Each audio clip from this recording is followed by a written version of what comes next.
Hello dear friends, very welcome to our channel Study PYQ and this is सत्यम परमार। स्वागत है आप सभी का आपके अपने यूट्यूब चैनल स्टडी PYQ पर। तो डियर फ्रेंड्स, आज का अपना रैपिड रिवीजन रहने वाला है समुद्र विज्ञान यानी कि ओशियनोग्राफी का। और यहाँ से जितने क्वेश्चन आप लोगों से पूछे जाते हैं वो सभी क्वेश्चन कवर हो जाएंगे।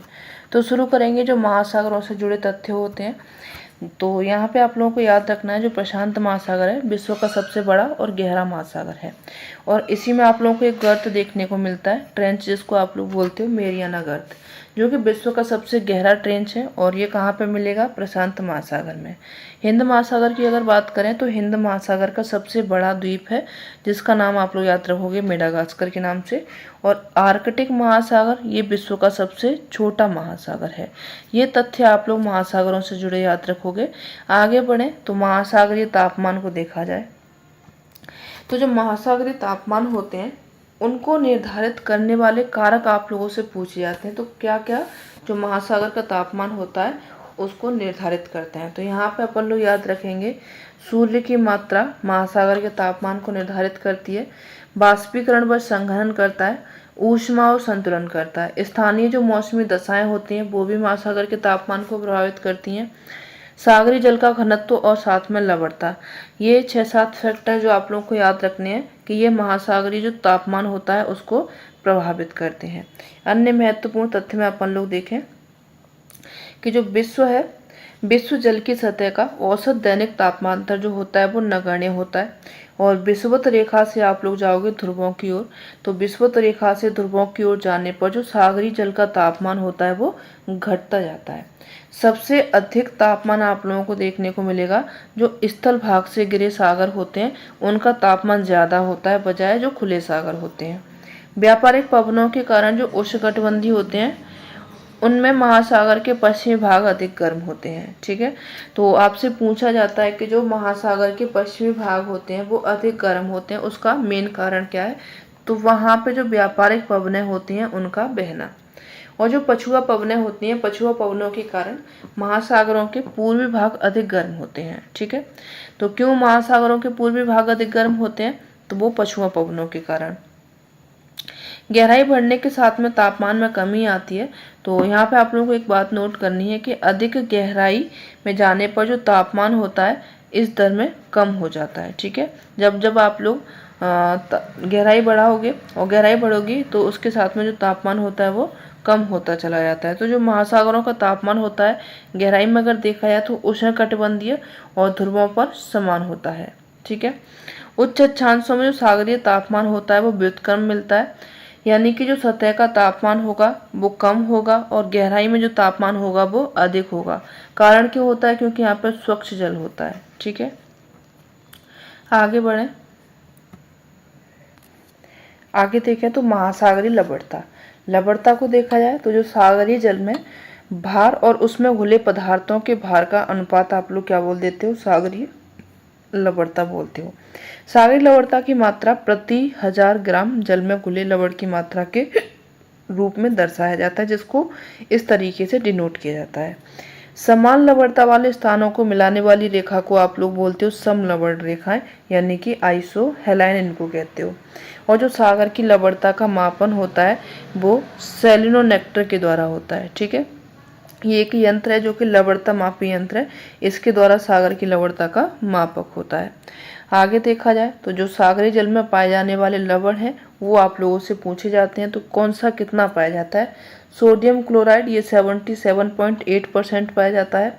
मैग्नीशियम क्लोराइड ये 10.9% पाया जाता है। मैग्नीशियम सल्फेट ये 4.3% पाया जाता है। कैल्शियम सल्फेट ये 3.6% पाया जाता है।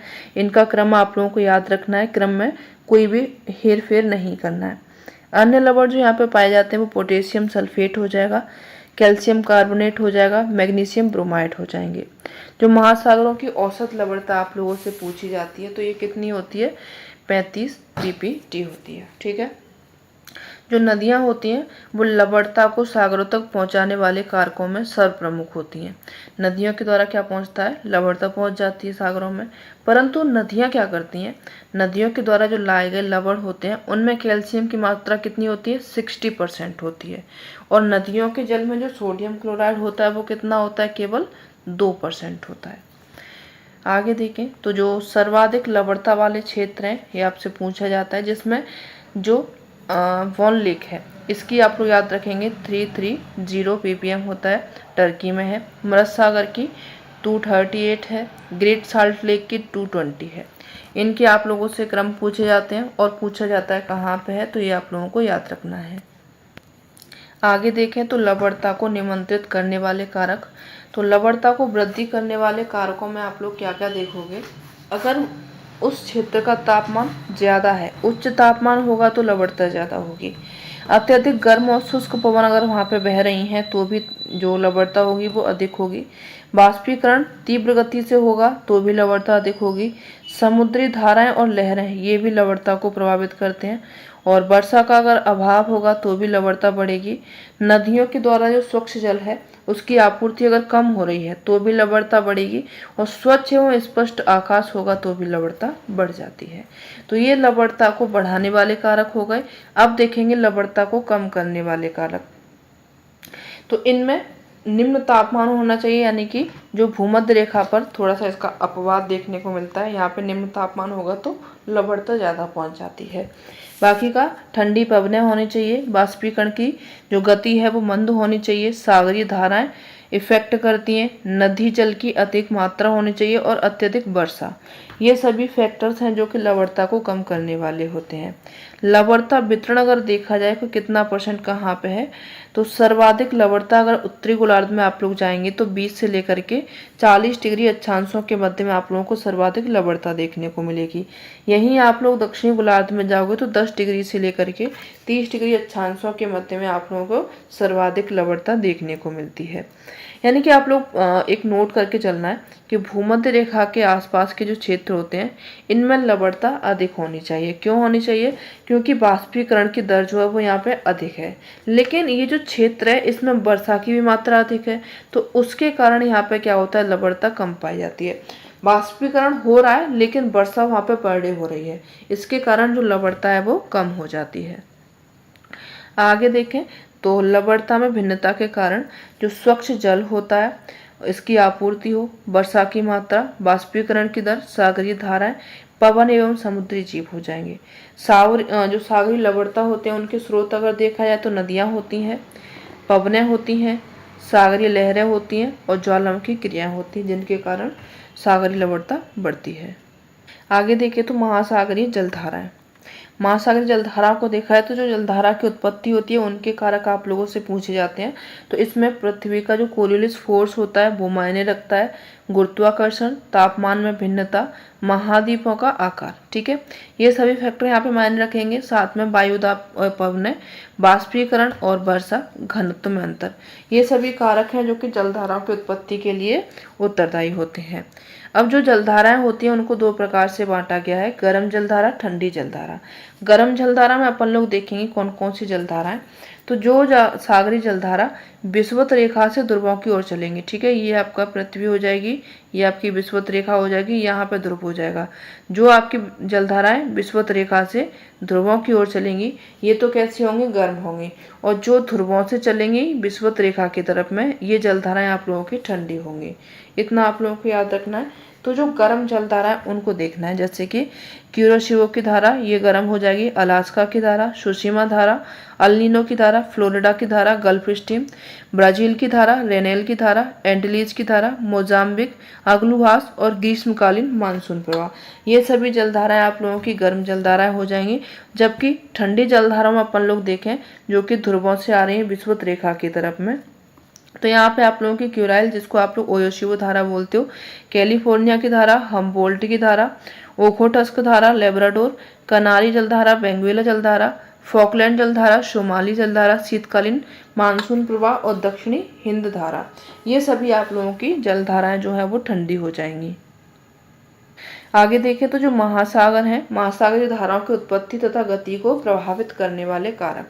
तो पृथ्वी है इसका परिभ्रमण अगर देखा जाए तो वो क्या होता है, कोरियोलिस बल के द्वारा होता है, गुरुत्वाकर्षण बल के द्वारा होता है। महासागरीय कारक अगर देखा जाए तो यहाँ पे तापक्रम, लवणता, घनत्व, बर्फ का पिघलना। बाह्य कारक में देखा जाए तो वायुमंडलीय दबाव होगा, पवन होगा, वर्षा होगा, बाष्पीकरण और सूर्य तप। धाराओं में परिवर्तन या फिर सुधार लाने वाले कारकों में देखा जाए तो तट की दिशा और आकार, नितल की स्थलाकृतियां और मौसम में परिवर्तन। आप लोगों ने क्वेश्चन अगर सॉल्व करे होंगे तो डायरेक्ट क्वेश्चन आप लोगों से इसी तरीके से पूछे जाते हैं कि कौन कौन से कारक हैं जो प्रभावित करते हैं। ठीक है, आगे देखें तो जो जलधाराएं होती हैं इन पर कोरियोलिस बल का प्रभाव कैसे पड़ता है। तो यहाँ पे कोरियोलिस बल का अगर अपन लोग प्रभाव देखें तो उत्तरी गोलार्ध में जब आप जाओगे तो जो जलधाराएं होती हैं अपने दाहिने यानी कि राइट हैंड साइड में मुड़ जाती हैं। राइट हैंड साइड आप लोगों का किधर होगा, इस साइड में। ठीक है, वहीं आप लोग दक्षिणी गोलार्ध में जाओगे तो ये अपने बाएं ओर यानी कि लेफ्ट हैंड साइड में मुड़ जाती हैं। ठीक है, तो यहाँ पे अपवाद आपको क्या देखने को मिलेगा, जो हिंद महासागर का उत्तरी भाग है इनकी जलधाराओं की जो दिशा होती है वो मानसूनी पवनों की दिशा के साथ में परिवर्तित हो जाती है। आगे बढ़े तो महासागरीय जो धाराएं इनका महत्व क्या होता है इनको देख लिया जाए तो ये पृथ्वी के क्षैतिज ऊष्मा संतुलन को स्थापित करती हैं और वर्षा करवाती हैं। विशेष करके जो महाद्वीपों के पूर्वी भाग होते हैं वहाँ पे ये वर्षा करवाती हैं। मरुस्थलों का निर्माण होता है महाद्वीपों के पश्चिमी भाग में जो ड्रॉबैक बनते हैं। हिमशैल खंडों का प्रवाह यानी कि जो जलयानों के लिए खतरा होता है इनका ये प्रवाह करते हैं। पादप प्लवकों को लेके आती हैं जो प्लैंक्टन्स होते हैं और मछली उत्पादन में ये सहायक होती हैं। भारत में मानसून निर्धारण करती हैं और ज्वारीय ऊर्जा उत्पन्न करने की संभावनाएं यहाँ पे रखती हैं और सागर की लवणता और तापमान पर प्रभाव इनका पड़ता है। जो गर्म धाराएं होती हैं, गर्म धाराओं के द्वारा जो क्षेत्रीय ध्रुवीय क्षेत्र के बंदरगाह होते हैं वो वर्षभर खुले रहते हैं। क्यों? क्योंकि वहाँ पे बर्फ नहीं जमती है। यहाँ पे आप लोगों को एक और बात याद रखनी है कि जो गर्म और ठंडी जलधारा होती है इनके मिलने से क्या होता है, तापीय व्युत्क्रमण की स्थिति बनती है। यानी कि ये उस क्षेत्र में जो प्लवक होते हैं उनका विकास करता है। जैसे कि जो मछलियों की संख्या होती है उसमें वृद्धि होती है। मत्स्य क्षेत्र होता है उसमें उत्पादन केंद्र की स्थापना होती है और हरे से भरा यहाँ पे मौसम होता है। ठीक है, जो कोहरा होता है उससे भरा यहाँ पे मौसम होता है। आगे बढ़ेंगे तो नेक्स्ट अपन लोग देखें महासागरों के अनुसार जलधाराएं। जो प्रशांत महासागर की जलधारा अपन लोग देखें गर्म और ठंडी। कौन कौन सी जलधारा यहाँ पर पाई जाती हैं तो प्रशांत महासागर में उत्तर विषुवतीय जलधारा, क्यूरेशिवो की धारा, अलास्का की धारा, सुशीमा धारा, प्रति विषुवतीय धारा और अल नीनो की धारा। ठंडी में यहाँ पर जलधारा पाई जाती हैं कुराइल की धारा, कैलिफोर्निया की धारा, हम्बोल्ट की धारा, अंटार्कटिका की और ओखोटस की धारा। अटलांटिक महासागर में पाई जाने वाली ठंडी और गर्म जलधारा में देखें तो ठंडी जलधारा यहाँ पे उत्तर विषुवतीय जलधारा हो जाएगी, दक्षिण विषुवतीय जलधारा हो जाएगी फ्लोरिडा की धारा, गल्फ स्ट्रीम धारा नॉर्वे की धारा, इर्मिंगर जलधारा ब्राजील की जलधारा, रेनेल जलधारा और एंटिलीज। ये हो जाएंगी यहाँ की गर्म जलधारा। और यहाँ पे ठंडी दी गई है लेब्राडोर की जलधारा, पूर्वी ग्रीनलैंड की धारा, कनारी की जलधारा, बेंगुएला की धारा और अंटार्कटिका की धारा, फॉकलैंड की जलधारा। ये सभी यहाँ की ठंडी और गर्म जलधारा आप लोग याद रखेंगे। फिर बढ़ेंगे अपने नेक्स्ट महासागर की ओर में, हिंद महासागर में थोड़ी ही जलधारा यहाँ पे गर्म देखें तो यहाँ पर दक्षिण विषुवत रेखीय प्रवाह होगा, मोजाम्बिक जलधारा, अग्लुहास की जलधारा और ग्रीष्मकालीन मानसून प्रवाह। ये गर्म जलधारा हो जाएंगी। और यहाँ पे आप लोगों की ठंडी होगी तो पश्चिमी ऑस्ट्रेलियाई धारा, शीतकालीन मानसून प्रवाह, शुमाली की धारा और दक्षिणी हिंद धारा। ठीक है, तो ये आपकी ठंडी जलधाराएं हो जाएंगी। आगे देखें, आगे यहाँ पर देखेंगे जलडमरू मध्य और जल संधि में अंतर देखा जाए। सबसे पहले तो जलडमरू मध्य क्या होता है, यानी कि ये दो महाद्वीपों के बीच स्थित सक्रिय पट्टी होती है और महाद्वीपों को जोड़ती है एवं महासागरों और समुद्रों को अलग करती है। ठीक है, जैसे कि पनामा है, दक्षिणी और उत्तरी अमेरिका को मिलाती है और प्रशांत महासागर को अटलांटिक महासागर से अलग करती है। ये आपको याद रखना है जलडमरू मध्य के बाद में। और जल संधि अगर देखा जाए तो ये क्या करती है, ये महासागरों के बीच में स्थित एक संकरी पट्टी होती है जो कि सागरों और महासागरों को जोड़ती है और जो महाद्वीप होते हैं और द्वीप होते हैं उनको अलग करती है। थोड़ा सा अंतर है, बस आप लोग को इतना याद रखना है। तो इनको जैसे आप लोग एग्जाम्पल याद रख सकते हो, जिब्राल्टर जल संधि। अब कुछ जल संधियाँ हैं जिनके आप लोग यहाँ पे याद रखिएगा, यहाँ से आपसे क्वेश्चन पूछा जाता है। तो जैसे अफ्रीका महाद्वीप में आप लोगों को बाबा और मंडेब है, ये लाल सागर को अदन की खाड़ी से जोड़ती है। ठीक है, लाल सागर को अदन की खाड़ी से ये जोड़ रही है, जिबूती और यमन को अलग कर रही है। जिब्राल्टर जल संधि ये अटलांटिक महासागर को भूमध्य रेखा से जोड़ती है। ठीक है, अटलांटिक महासागर को किससे जोड़ रही है? ये भूमध्य रेखा से। ये अटलांटिक महासागर हो गया, ये आपका भूमध्य रेखा हो गया। अगर क्षेत्रीय में देखा जाए तो स्पेन, यूरोप को, मोरक्को, अफ्रीका से ये अलग करती है। मोजाम्बिक जलमार्ग देखा जाए तो जो मोजाम्बिक चैनल है ये मेडागास्कर द्वीप को और मोजाम्बिक के बीच में दक्षिण अमेरिका में जाएंगे अपन लोग तो पनामा नहर, ये प्रशांत महासागर को अटलांटिक महासागर जो कैरिबियन सागर है उससे होते हुए अलग करती है और उत्तरी अमेरिका को दक्षिणी अमेरिका से जोड़ती है। पनामा को याद रखेंगे। और यहाँ पे जो पनामा नहर है गाटून झील से होकर के गुजरती है। नेक्स्ट है मैगलन जल संधि, ये दक्षिण प्रशांत महासागर और अटलांटिक महासागर के बीच में है। अब अपन लोग देखेंगे उत्तरी अमेरिका में जो भी जल संधियां हैं उनको। तो सबसे पहले अपन लोग बेरिंग जल संधि को देखेंगे। तो ये जो बेरिंग जल संधि है ये बेरिंग सागर को चुक्ची सागर से जोड़ती है और उत्तरी प्रशांत महासागर को आर्कटिक महासागर से जोड़ती है। उत्तरी अमेरिका को रूस जो एशिया है और एशिया से जोड़ती है। ठीक है, अलास्का को एशिया से, इतना मान लीजिए आप लोग। यहाँ पे आपको ये दिखाया गया है कि ये आपका रूस एशिया वाला हिस्सा हो गया और ये आपका अलास्का उत्तरी अमेरिका वाला हिस्सा हो जाएगा। यहाँ पे आप लोगों का बेरिंग सागर हो गया, यहाँ पे आपका चुक्ची सागर हो जाएगा और इधर आप लोगों का उत्तर प्रशांत महासागर होगा। आगे है आप लोगों का डेविस जल संधि।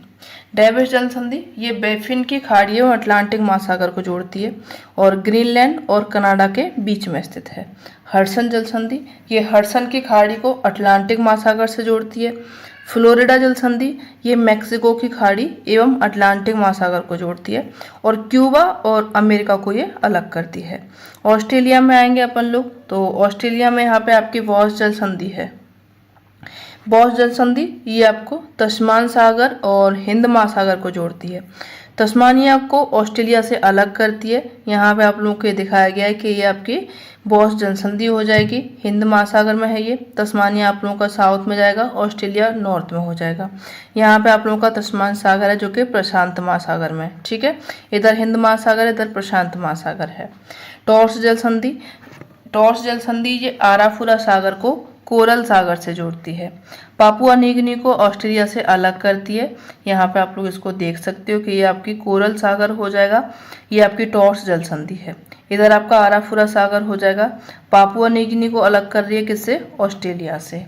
कुक जल संधि, कुक जल संधि को देखा जाए तो ये तस्मान सागर को दक्षिण प्रशांत महासागर से जोड़ती है। ठीक है, किससे जोड़ती है?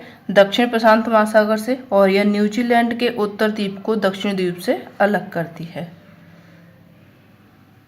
आगे बढ़ें तो यूरोप की संधियां देखेंगे। इंग्लिश चैनल, इंग्लिश चैनल ये उत्तरी सागर को अटलांटिक महासागर से जोड़ता है और इंग्लैंड को फ्रांस से अलग करता है। डोवर जल संधि ये ग्रेट ब्रिटेन को यूरोप से अलग करता है। बॉस्फोरस जल संधि ये यूरोप एवं एशिया की सीमा बनाता है। और काला सागर, काला सागर को मरमरा सागर से जोड़ता है। ठीक है, किसको किससे जोड़ता है? ये काला सागर को मरमरा सागर से जोड़ता है। यूरोप और एशिया की सीमा ये बनाता है। आगे बढ़े एशिया। एशिया में देखा जाए तो एशिया में आप लोगों को सुएज नहर कई बार पूछी जाती है। सुएज नहर यह भूमध्य सागर को लाल सागर से जोड़ती है और ये पोर्ट सईद उत्तरी बिंदु से लेकर के पोर्ट टैफिक जो कि सुएज तक विस्तृत है, यानी साउथ में आओगे आप लोग। सुंडा जल संधि ये जावा सागर को हिंद महासागर से जोड़ती है। मलक्का जल संधि ये अंडमान सागर एवं दक्षिण चीन सागर को जोड़ती है और इंडोनेशिया को मलेशिया से अलग करती है। पाक जल संधि और ये बंगाल की खाड़ी और मन्नार की खाड़ी को जोड़ती है और बंगाल की खाड़ी और अरब सागर को जोड़ती है। भारत एवं श्रीलंका को ये अलग करती है। मक्का जो मकासर जल संधि है यह आपके सीलन सागर को जावा सागर से जोड़ती है। नेक्स्ट अपन लोग देखेंगे क्लाइमेटोलॉजी से संबंधित कुछ तथ्य जहां से आप लोगों से क्वेश्चन पूछे जाते हैं। तो सबसे पहले वायुमंडल का संगठन देखेंगे, यानी कि आप लोगों को पता है जो वायुमंडल है कई गैसों का मिश्रण होता है जिसमें ठोस तरल ये कण भी पाए जाते हैं और जो वायु होती है वो रंगहीन, गंधहीन और स्वादहीन होती है। वायुमंडल का जो 99% भाग है वो भूपृष्ठ से ले आप जब जाओगे 32 किलोमीटर की ऊंचाई तक, तो वहां पे आप लोगों का वायुमंडल का 99% भाग देखने को मिल जाएगा। बाकी का 1% ऊपर तक चले जाओगे। जो पहले वायुमंडल की ऊंचाई थी वो 800 किलोमीटर तक मानी जाती थी, लेकिन अब नई खोजें हुई और उसके अनुसार जो वायुमंडल की ऊंचाई है वो 32,000 किलोमीटर मानी गई है, और इसकी कोई भी निश्चित सीमा नहीं होती है। वायुमंडल में कुछ गैसें विद्यमान है और उनका परसेंटेज आप लोगों से पूछा जाता है, तो इन परसेंटेज को अपन लोग देखें।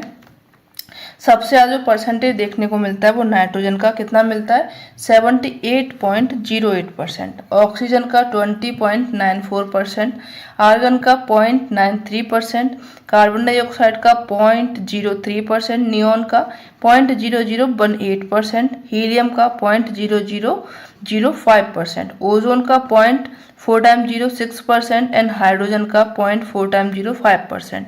अन्य गैसें आप लोगों को मीथेन देखने को मिल जाएंगे, क्रिप्टॉन मिल जाएगा और जिनोन मिल जाएगा। इन सभी गैसों का आप लोगों को एज इट इज क्रम याद करके रखना है और इनके परसेंटेज भी याद रखने हैं, साथ में इनके डिनोट करने वाले ये अक्षर भी याद रखने हैं। ठीक है, आगे बढ़े तो नाइट्रोजन के क्या क्या महत्व है इनको देखेंगे। नाइट्रोजन को अगर देखा जाए तो इसकी उपस्थिति के कारण क्या होता है, जो वायुदाब है और पवनों की शक्ति और प्रकाश के परावर्तन का आभास होता है। ये जो गैस होती है इसका कोई रंग नहीं होता, कोई गंध नहीं होता, कोई स्वाद नहीं होता है। यह वस्तुओं को तेजी से जलने से बचाती है और इससे आग पर नियंत्रण रहता है। नाइट्रोजन से पेड़ पौधे में प्रोटीन का निर्माण होता है और यह वायुमंडल में 128 किलोमीटर तक की ऊंचाई में फैली हुई है। ऑक्सीजन को देखा जाए तो यह जीवनदायी गैस है जो कि श्वसन क्रिया में काम आती है। ऑक्सीजन के अभाव में ईंधन नहीं जलाया जा सकता है और वायुमंडल में 64 ठीक है 64 किलोमीटर तक ये विद्यमान है, लेकिन 16 किलोमीटर के ऊपर आप लोग जाओगे तो वहां पे ये गैस जो है वो बहुत ही कम है। कार्बन डाइऑक्साइड देखें तो ये एक भारी गैस होती है और इसलिए वायुमंडल की निचली परतों में ये विद्यमान होती है।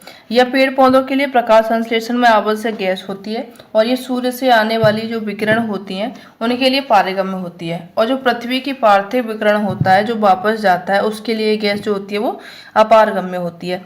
यानी कि ये जो गैस होती है वो हरित गृह प्रभाव में ज़्यादा उत्तरदायी होती है और यह वायुमंडल की निचली परत को गर्म रखती है। हाइड्रोजन को देखा जाए तो ये एक हल्की गैस है जो कि लगभग 1100 किलोमीटर की ऊंचाई तक पाई जाती है। ओजोन को देखा जाए तो ओजोन जो है ये एक ऑक्सीजन का विशेष रूप होता है जो कि वायुमंडल में ऊंचाई पर अति न्यून मात्रा में पाई जाती है और इसका जो संकेंद्रण होता है वो पाया जाता है समताप मंडल में। ठीक है, और ये सूर्य से आने वाली जो पराबैंगनी किरणें होती हैं उनको अवशोषित कर लेती है और एक सुरक्षा कवच का ये कार्य करती है। जलवाष्प देखा जाए वाटर वेपर्स, तो जो जलवाष्प होती हैं यह जलवायु को सर्वाधिक प्रभावित करता है और ऊंचाई बढ़ने के साथ में जो जलवाष्प की मात्रा होती है उसमें कमी आती है। जलवाष्प सूर्य से आने वाले सूर्यातप कुछ भाग को अवशोषित करती है और पृथ्वी के द्वारा जो विकिरित ऊष्मा होती है उसको संजोए रखती है। इस प्रकार के यह जो है वो कंबल का एक कार्य करती है, जिससे पृथ्वी ना तो अधिक गर्म होती है ना अधिक ठंडी होती है। ये आप लोगों से असर्शन रीजन में क्वेश्चन कई बार पूछा गया है और यह वर्षा करवाने के लिए भी उत्तरदायी होती है। धूल के कण अगर देखे जाए तो जो धूल के कण होते हैं प्राय वायुमंडल की निचली परतों में ही पाए जाते हैं और जो अधिकांश धूल के कण होते हैं वो आर्द्रताग्राही बनकर के बादल निर्माण में भाग लेते हैं और धूल कण सूर्य की किरणों को परावर्तित भी करते हैं। आकाश का जो नीला रंग आप लोगों को दिखाई देता है वो किसके कारण, वो धूल के कणों के कारण ही आकाश का रंग नीला दिखाई देता है। सूर्योदय और सूर्यास्त के समय में आकाश में लाल और नारंगी रंग का प्रकाश होता है और धूल कणों की उपस्थिति के कारण ये दिखाई पड़ता है। अब यहाँ पे वायुमंडल की संरचना देखी जाए तो जो वायुमंडल है उनको मुख्य 5 परतों जो परतें हैं उनमें बांटा गया है। कौन कौन सी परतें हैं, सबसे पहले आप लोग जाओगे क्षोभ मंडल, फिर आपकी समताप मंडल, फिर मध्य मंडल और उसके बाद में आप लोगों का आयन मंडल और बहिर्मंडल। ठीक है, ये 5 मंडल हैं जिनमें वायुमंडल को बांटा गया है। अब इनका आप लोगों से क्रम पूछा जाता है और कभी कभी इनका आप लोगों से कितनी ऊंचाई तक ये फैला हुआ है ये पूछा जाता है। तो यहाँ पे आपसे ये इसका वर्गीकरण किया गया है। ठीक है, तो जब आप लोग चाहोगे सबसे निचली परत में तो वहाँ पे आप लोगों को क्षोभ मंडल देखने को मिलेगा। ठीक है, क्षोभ मंडल आप लोग जाओगे तो सबसे पहले आपको क्षोभ मंडल देखने को मिलेगा और ये ऊंचाई के साथ में वृद्धि होती है और तापमान ऊंचाई के साथ में बढ़ता है, लेकिन तापमान यहाँ पे घट जाता है। ठीक है, और ऊपर आप लोग जाओगे समताप मंडल में 50 किलोमीटर तक, तो इसमें ऊंचाई बढ़ेगी, तापमान बढ़ेगा। मध्य मंडल में जाओगे आप लोग 80 किलोमीटर में, तो यहाँ पे ऊंचाई तो बढ़ रही है लेकिन तापमान घटेगा। ठीक है, आयन मंडल में आप लोग जाओगे तो आयन मंडल आप लोगों को 400 किलोमीटर देखने को मिलेगा। 400 किलोमीटर तक यानी कि ऊंचाई बढ़ेगी लेकिन तापमान यहाँ पे भी कम होगा। और 400 किलोमीटर में अपर में जाओगे आप लोग तो वहाँ पे ऊंचाई बढ़ेगी लेकिन तापमान यहाँ पे भी घट रहा है। इतना आप लोगों को याद रखना है और इनकी हाइट याद रखनी है। अब देखा जाए इनकी एक एक करके विशेषताएं, तो क्षोभ मंडल में क्या है, समताप मंडल में क्या है क्षोभ सीमा, इनको देखेंगे। क्षोभ मंडल ट्रोपोस्फीयर में देखा जाए तो वायुमंडल की सबसे निचली परत होती है। विषुवत रेखा का इसकी जो ऊंचाई होती है वो 18 किलोमीटर होती है और ध्रुवों पर इसकी ऊंचाई कितनी होती है, 8 किलोमीटर होती है। कारण क्या है, यहाँ पे संवहनी धाराएं होती है जो कि भूमध्य रेखा पर संवहनी धाराएं की उपस्थिति होती है और ऊंचाई में वृद्धि जब होती है तो इसके साथ में तापमान घटता जाता है। सामान्य हाथ स्तर नॉर्मल लेफ्ट रेट आप लोगों से पूछा जाता है, तो जो 165 मीटर की ऊंचाई बढ़ने के साथ में 1 डिग्री सेंटीग्रेड तापमान की कमी होती है, इसको आप लोग क्या बोल देते हो, सामान्य हाथ स्तर बोलते हो। किसी भी अक्षांश पर क्षोभ मंडल की ऊंचाई शीत ऋतु की अपेक्षा ग्रीष्म ऋतु में अधिक होती है। कारण उसका क्या है, क्योंकि वहां पर संवहनी धाराएं बहती हैं। ऋतु तथा मौसम संबंधी सभी घटना जैसे कि बादल है, वर्षा है, आंधी है, तूफान, ये सभी आपको जो देखने को मिलते हैं वो क्षोभ मंडल में ही देखने को मिलते हैं। क्षोभ सीमा देखी जाए तो यह 1.5 यानी कि 1.5 किलोमीटर मोटी अस्थायी परत होती है और इस परत में क्या होता है, जो वायुमंडल के तापमान होते हैं वो गिरना बंद हो जाता है। क्षोभ सीमा आप लोगों को इस क्षेत्र में मिलेगी। ठीक है, समताप मंडल का और ये क्षोभ मंडल का, ये जो मिडिल वाला पार्ट होगा समताप मंडल की शुरुआत होगी, क्षोभ मंडल का एंड होगा, वहां पे आप लोगों को क्षोभ सीमा देखने को मिलेगी। तो जो क्षोभ सीमा होती है, क्षोभ मंडल की हवा संवहनी धारा चलना यहाँ पे बंद हो जाती है, इसको आप लोग क्या बोल देते हो, क्षोभ सीमा बोल देते हो। तापमान में यहाँ पे जो गिरावट होती है वो भी बंद हो जाती है।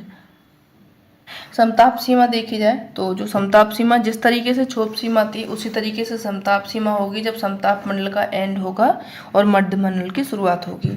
तो ये क्षोभ सीमा के ऊपर से शुष्क होती है और पृथ्वी से 50 किलोमीटर तक की ऊंचाई में ये पाई जाती है। इसकी मोटाई भूमध्य रेखा पर कम होती है लेकिन ध्रुवों पर यह अधिक होती है। कारण क्या है कि जो ध्रुव हैं उन पर क्षोभ मंडल केवल 8 किलोमीटर तक ही फैला होता है और ध्रुवों पर जो समताप मंडल की ऊंचाई होती है वो क्षोभ सीमा से 50 से लेकर के 8 यानी कि 32 किलोमीटर ऊंची होती है। ऊंचाई के साथ में जो तापमान होता है उसमें वृद्धि होती है और कारण इसका क्या होता है, क्योंकि वहां पे ओजोन गैस की उपस्थिति होती है। अब ओजोन गैस क्या करती है, जो सूर्य से आने वाली पराबैंगनी किरणें होती हैं उनको अवशोषित कर लेती है। अगर उसमें गैस है जो पराबैंगनी किरणें होंगी वो अवशोषित होगी तो ऑब्वियसली वहां पे ताप भी वृद्धि होगा। यहाँ पे जो वायु होती है वो क्षैतिज दिशा में चलती है और जो वायुयान चलते हैं आपके हवाई जहाज वगैरह ये समताप मंडल में उड़ते हैं। उसका कारण क्या है, क्योंकि यहाँ पे वायु का क्षैतिज प्रवाह होता है और इस क्षेत्र का मौसमी परिघटनाओं से शांत रहता है, यानी कि यहाँ पे जो बादल है, वर्षा है, कुहासा वगैरह ये सब देखने को नहीं मिलता है। समताप सीमा ये समताप मंडल की बाह्य सीमा है और यहाँ ओजोन गैस अत्यधिक मात्रा में पाई जाती है।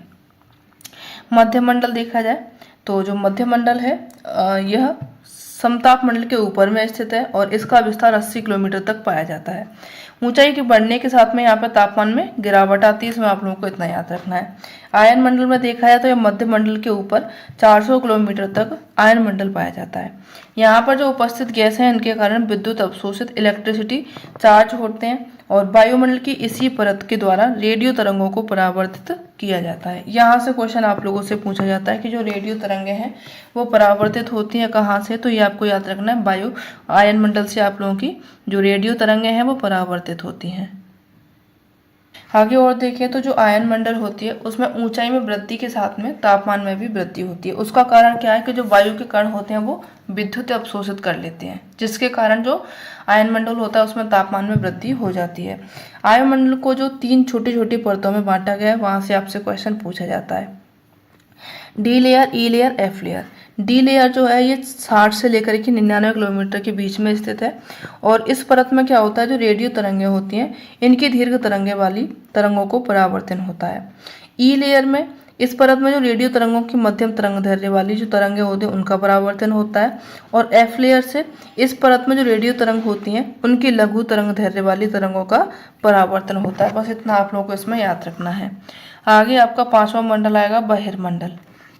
बहिर्मंडल में देखा जाए तो ये वायुमंडल की सबसे ऊपरी परत होती है। वायु बहुत यहाँ पे विरल होती है, धीरे धीरे अंतरिक्ष में विलीन हो जाती है। इस मंडल में आप लोगों को 2 गैसें देखने को मिलती हैं, काफ़ी हल्की गैसें होती हैं, इसलिए यहाँ तक की ऊंचाई पे आपको देखने को मिलती है, जिनका नाम होता है हाइड्रोजन और हीलियम। और इसी मंडल में कृत्रिम उपग्रह स्थापित किए जाते हैं। ठीक है, जो सैटेलाइट्स हैं वो स्थापित किए जाते हैं, वो आपके कौन से मंडल में? बहिर्मंडल में।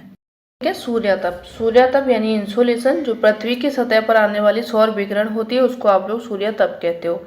सौर विकिरण लघु तरंगों के रूप में पृथ्वी तक पहुंचती है और सूर्यातप से 2 कैलोरी प्रति वर्ग सेंटीमीटर प्रति मिनट की दर से पृथ्वी का धरातल ऊर्जा प्राप्त करता है। और जो सौर विकिरित ऊर्जा होती है उसका 51% पृथ्वी के धरातल पर पहुंचता है। और सूर्यातप को प्रभावित करने वाले आपसे कारक पूछे जाते हैं, जिनमें से सूर्य की किरणों का आपतन कोण होता है, दिन की लंबाई या फिर धूप की अवधि उस क्षेत्र में कितनी मिल रही है, वायुमंडल की पारगम्यता और विषुवत रेखा से दूरी। तापमान में विषमता के कारण अगर यहाँ पर देखे जाए तो क्या क्या कारण हो सकते हैं जिसके कारण तापमान में विषमता आप लोगों को देखने को मिलती है। सबसे पहले अपन लोग अक्षांशीय वितरण को देखेंगे, यानी कि जैसे उष्णकटिबंधीय प्रदेश है तो वहाँ पर सूर्यातप की मात्रा सर्वाधिक होती है, और जैसे जैसे आप लोग ध्रुवों की ओर में बढ़ते जाओगे तो सूर्यातप की मात्रा कम होती जाती है। ऊंचाई को देखा जाए तो ऊंचाई बढ़ने के साथ में तापमान में गिरावट आती है, और स्थल और जल का प्रभाव यहाँ पर देखा जाए तो जल देर से गर्म होता है और देर से ही ठंडा होता है। तो यहाँ पर तापांतर जो होता है वो कम देखने को मिलता है, जबकि जो स्थल भाग होता है वो जल्दी गर्म होता है और बहुत जल्दी ठंडा हो जाता है। इसलिए जो आपको महासागरों की अपेक्षा स्थल खंडों पर तापांतर होता है वो अधिक देखने को मिलता है। समुद्री धाराएं देखी जाए तो गर्म जल धाराएं समुद्र तटीय भागों में जाएंगी तो वहां पर तापमान को बढ़ा देंगी। वहीं अगर ठंडी जल धाराएं बहेंगी तो उस क्षेत्र को वो जो समुद्र तटीय भाग होते हैं वहां पर तापमान में ये गिरावट ला देती हैं। प्रचलित वायु जो होती है किसी क्षेत्र की, जो प्रचलित जैसे हरमट्टन वगैरह, सिमू वगैरह ये सब चलती है, तो ये जो ठंडी क्षेत्रीय पवनें होती हैं वो तापमान में गिरावट लाती हैं, और गर्म क्षेत्रीय पवनें होती हैं वो तापमान को वृद्धि करती हैं। आगे देखें तो जो वायुमंडल का ठंडा और गर्म होना, उसमें भी कई सारे कारक यहाँ पे जिम्मेदार होते हैं, जैसे कि विकिरण हो, संचालन हो, जो कंडक्शन, संवहन के द्वारा भी जो वायुमंडल है वो ठंडा या गर्म हो सकता है। अभिवहन जो एडवेक्शन होता है उसके कारण भी वायुमंडल गर्म और ठंडा हो सकता है। अब एक और इम्पोर्टेंट टॉपिक देखें यहाँ पे, ऊष्मा बजट, हीट बजट, बहुत ही सिंपल भाषा में। तो सूर्य से टोटल कितनी यूनिट आती हैं? 100 यूनिट जो है वो सौर विकिरण के द्वारा पृथ्वी पर उत्सर्जित होती हैं। अब इनमें से 35 यूनिट क्या चली जाती हैं? विकिरण हो जाती हैं। अब 35 यूनिट में से कितनी कितनी यूनिटें किस किस के द्वारा विकिरित होती हैं उनको देखा जाए तो 27 यूनिट यहाँ पे बादलों के द्वारा, 6 यूनिट धूलिकणों के द्वारा, और हिमनदों के द्वारा 2 यूनिट होती हैं परावर्तित, और 14 यूनिट बची तो 14 यूनिट जो है वो वायुमंडल के द्वारा अवशोषित कर ली जाती हैं। यानी कि इस प्रकार से जो सूर्य से आने वाली जो सूर्य विकिरण की 51 यूनिट हैं वो कितनी, जो पृथ्वी की सतह है वहां तक पहुंच पाती हैं, बाकी की 49 जो हैं वो कहाँ तक चली जाती हैं? वो विकिरित हो जाती हैं। यानी कि 100 में से अपन लोग 35 ये वाली यूनिट हो जाएंगी और 14 ये वाली यूनिट हो जाएंगी। 35 + 14 आप लोगों ने माइनस किया तो कितना हो गया? 51 हो गया। और पृथ्वी पर पड़ने वाली जो 51 यूनिट हैं पार्थिव विकिरण के रूप में पृथ्वी के द्वारा परावर्तित की जाती हैं। तो ये भी आप लोगों को याद रखना है, किसके द्वारा? पार्थिव विकिरण के द्वारा। अब ये जो परावर्तित किए जा रहे हैं इनमें से भी देखा जाए तो जो 17 यूनिट हैं इनका जो सीधा है ये अंतरिक्ष में चली जाती हैं। ठीक है, बची हैं आपकी 34 यूनिट, और जो 34 यूनिट हैं वो वायुमंडल के द्वारा अवशोषित कर ली जाती हैं, और वायुमंडल के द्वारा 14 यूनिट जो है वो सौर विकिरण एवं 34 यूनिट पार्थिव विकिरण के द्वारा अवशोषण कर लिया जाता है। तो पहले तो वो डायरेक्ट जो सौर विकिरण आ रहा है उसके कारण वो 14 यूनिट को अवशोषित कर रहा है, और पार्थिव विकिरण के द्वारा कितना कर रहा है? 34 यूनिट अवशोषित कर रहा है। यानी कि टोटल यहाँ पर जो 48 यूनिट हैं वो अवशोषित की जा रही है, किसके द्वारा? वायुमंडल के द्वारा। तो ये क्या करती हैं? जो 48 यूनिट हैं वो वायुमंडल को गर्म कर देती हैं। यहाँ पे आप लोग इस तरीके से देख सकते हो। ठीक है, जो सौर विकिरण है सूर्य से ये किरणें आ रही हैं, 100 यूनिट टोटल आ रही हैं। तो इनमें से बीच में से ही बादल के द्वारा, धूलकणों के द्वारा, हिमनद के द्वारा ये परावर्तित हो रही है 35 यूनिट।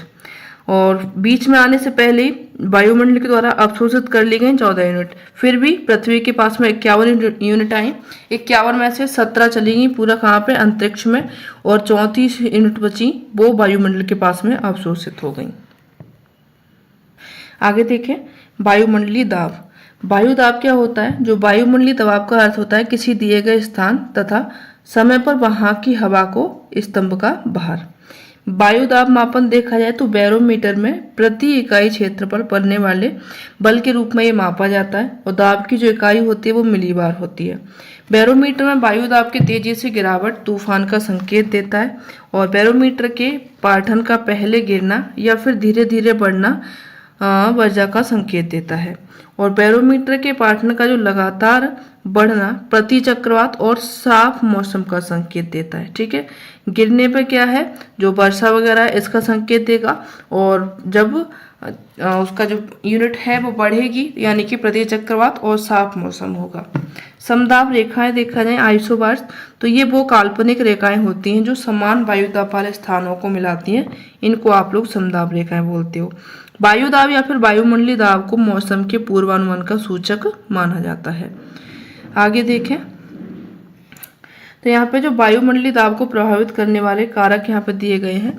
ऊर्ध्वाधर वायुमंडलीय दबाव जो वर्टिकल एटमॉस्फेरिक प्रेशर है। दाब प्रोपोर्शनल घनत्व प्रोपोर्शनल 1/, आयतन होता है, ये आपका फॉर्मूला जो आपको याद रखना है। घनत्व के कम होने के कारण ऊंचाई के साथ में जो वायुदाब होता है उसमें कमी आती है। ठीक है, इसलिए जैसे पृथ्वी से ऊंचाई बढ़ेगी तो वायुदाब में कमी आती जाएगी। क्यों? क्योंकि वहां पे भी घनत्व जो है वो कम होता चला जाता है। अब जैसे यहाँ पे आप लोगों को दिया गया है कि नीचे वायुदाब में वृद्धि है, घनत्व में वृद्धि है, तो जो वायुदाब होगा, हवा जो होगा उसमें संकुचन होगा, इधर ऊपर जाएंगे तो ये फैलाव होगा। वायुदाब में फैलाव होगा, यहाँ पे वायु में फैलाव होगा तो दाब में कमी होगी, अगर वायु में संकुचन होगा तो दाब में वृद्धि होगी। आगे देखा जाए तो वायु का प्रसार देखें और वायु दाब। तो जब वायु नीचे से ऊपर उठती है, ठीक है, नीचे से ऊपर जाएगी तो घनत्व में कमी आती है, इसलिए वायु दाब भी कम होता है। वायु दाब जो संकुचन है या फिर वायु दाब देखा जाए तो जब वायु ऊपर से नीचे की तरफ में आती है तो वायु दाब में जो घनत्व होता है उसमें वृद्धि होती है और वायु दाब में भी वृद्धि होती है। वायु दाब के प्रक्रम अगर देखे जाए तो तापीय प्रक्रम होता है, रुद्धोष्म प्रक्रम होता है। तापीय प्रक्रम में जो ऊष्मा का प्रवाह होता है और रुद्धोष्म प्रक्रम जो होता है उसमें ऊष्मा नियत रहती है। तापीय प्रक्रम देखा जाए, तापीय प्रक्रम में ऊष्मीय प्रसार अपन लोग देखें तो यहाँ पर क्या हो रहा है, ये वायु में फैलाव हो रहा है, घनत्व में कमी आ रही है, दाब में कमी आ रही है और आयतन में वृद्धि हो रही है। क्यों? क्योंकि अपना ये स्थान बढ़ा रहा है। पहले वायु इतनी थी, जैसे जैसे ऊंचाई बढ़ रही है वायु फैलेगी, वायु फैल रही है तो आयतन बढ़ रहा है, लेकिन घनत्व में कमी हो रही है और दाब में भी कमी होगी। यानी कि जब सौर विकिरण पृथ्वी की सतह पर पड़ती है तो सतह गर्म हो जाती है। ठीक है, और गर्म होने पर जो सतह के संपर्क वाली वायु होती है वो भी गर्म हो जाती है और गर्म होकर के वो फैलने लगती है, जिससे उसके आयतन में तो वृद्धि होती है लेकिन घनत्व में कमी होगी और वायु दाब में भी कमी होती है। ऊष्मीय संकुचन देखा जाए, जब ठंडे क्षेत्रों में आप लोग जाओगे और ठंडे क्षेत्रों में जो वायु है पृथ्वी की सतह पर अत्यधिक ठंडी होती है, बहुत ज़्यादा ठंडी होगी, तो उसके संपर्क में जो वायु आती है तो उसका क्या होता है, ऊष्मा का संचरण होता है। ऊष्मा का संचरण वायु की सतह की ओर में होने लगता है जिससे घनत्व में क्या हो जाती है, वृद्धि हो जाती है और आयतन में कमी हो जाती है, क्योंकि अब उसका संकुचन हो रहा है, फैलाव नहीं हो रहा, संकुचन हो रहा है। तो यहाँ पे आप लोग जो वायुदाब होगा उसमें भी वृद्धि होती है। तो ऊष्मीय संकुचन और ऊष्मीय प्रसार ये दोनों आप लोग समझ चुके होंगे। अब यहाँ पे देखा जाए रुद्धोष्म प्रक्रम। रुद्धोष्म संकुचन हो रहा है, वायु नीचे से ऊपर से नीचे आ रही है, इसमें संकुचन होगा। जब संकुचन होगा तो यहाँ पे हाई प्रेशर होगा। ठीक है, नीचे की ओर में वायु दाब में क्या हो जाती है, वृद्धि हो जाती है। तो जो ऊष्मा एवं वायु दोनों में संकुचन होता है, संकुचन के कारण घनत्व में भी वृद्धि होगी और वायु दाब में भी वृद्धि होती है। रुद्धोष्म प्रसार देखें, इसमें क्या हो रहा है, ये पवनें हैं आप लोगों की इधर से उधर चल रही हैं, तो जो पवनों के टकराने से पवन ऊपर उठती है। ठीक है, और ये प्रक्रिया दाब निर्धारण करती है। कैसे? जब ऊपर जाएगी तो ऊष्मा एवं गैस का फैलाव होता है। क्यों? क्योंकि यहाँ पे हीट है और हवाएं हल्की होंगी तो फैलेंगी। जो गतिज ऊर्जा का स्थितिज ऊर्जा में परिवर्तन से निम्न दाब का यहाँ पे निर्माण होता है। सिंपल आप लोगों का ये कि जैसे जैसे वायु ऊपर जा रही है तो वहाँ पे क्या होगा, दाब में कमी होगी। आगे आप लोगों को वायुदाब पेटियां दी गई हैं। वायुदाब पेटियों को देखें तो यहाँ पे जैसे आपका ये विषुवत रेखी है तो यहाँ पे बनती है निम्न वायुदाब पेटी। फिर ऊपर जाएंगे तो यहाँ पे आप लोगों को उत्तर पूर्व व्यापारिक पवनें बहती दिखेंगी।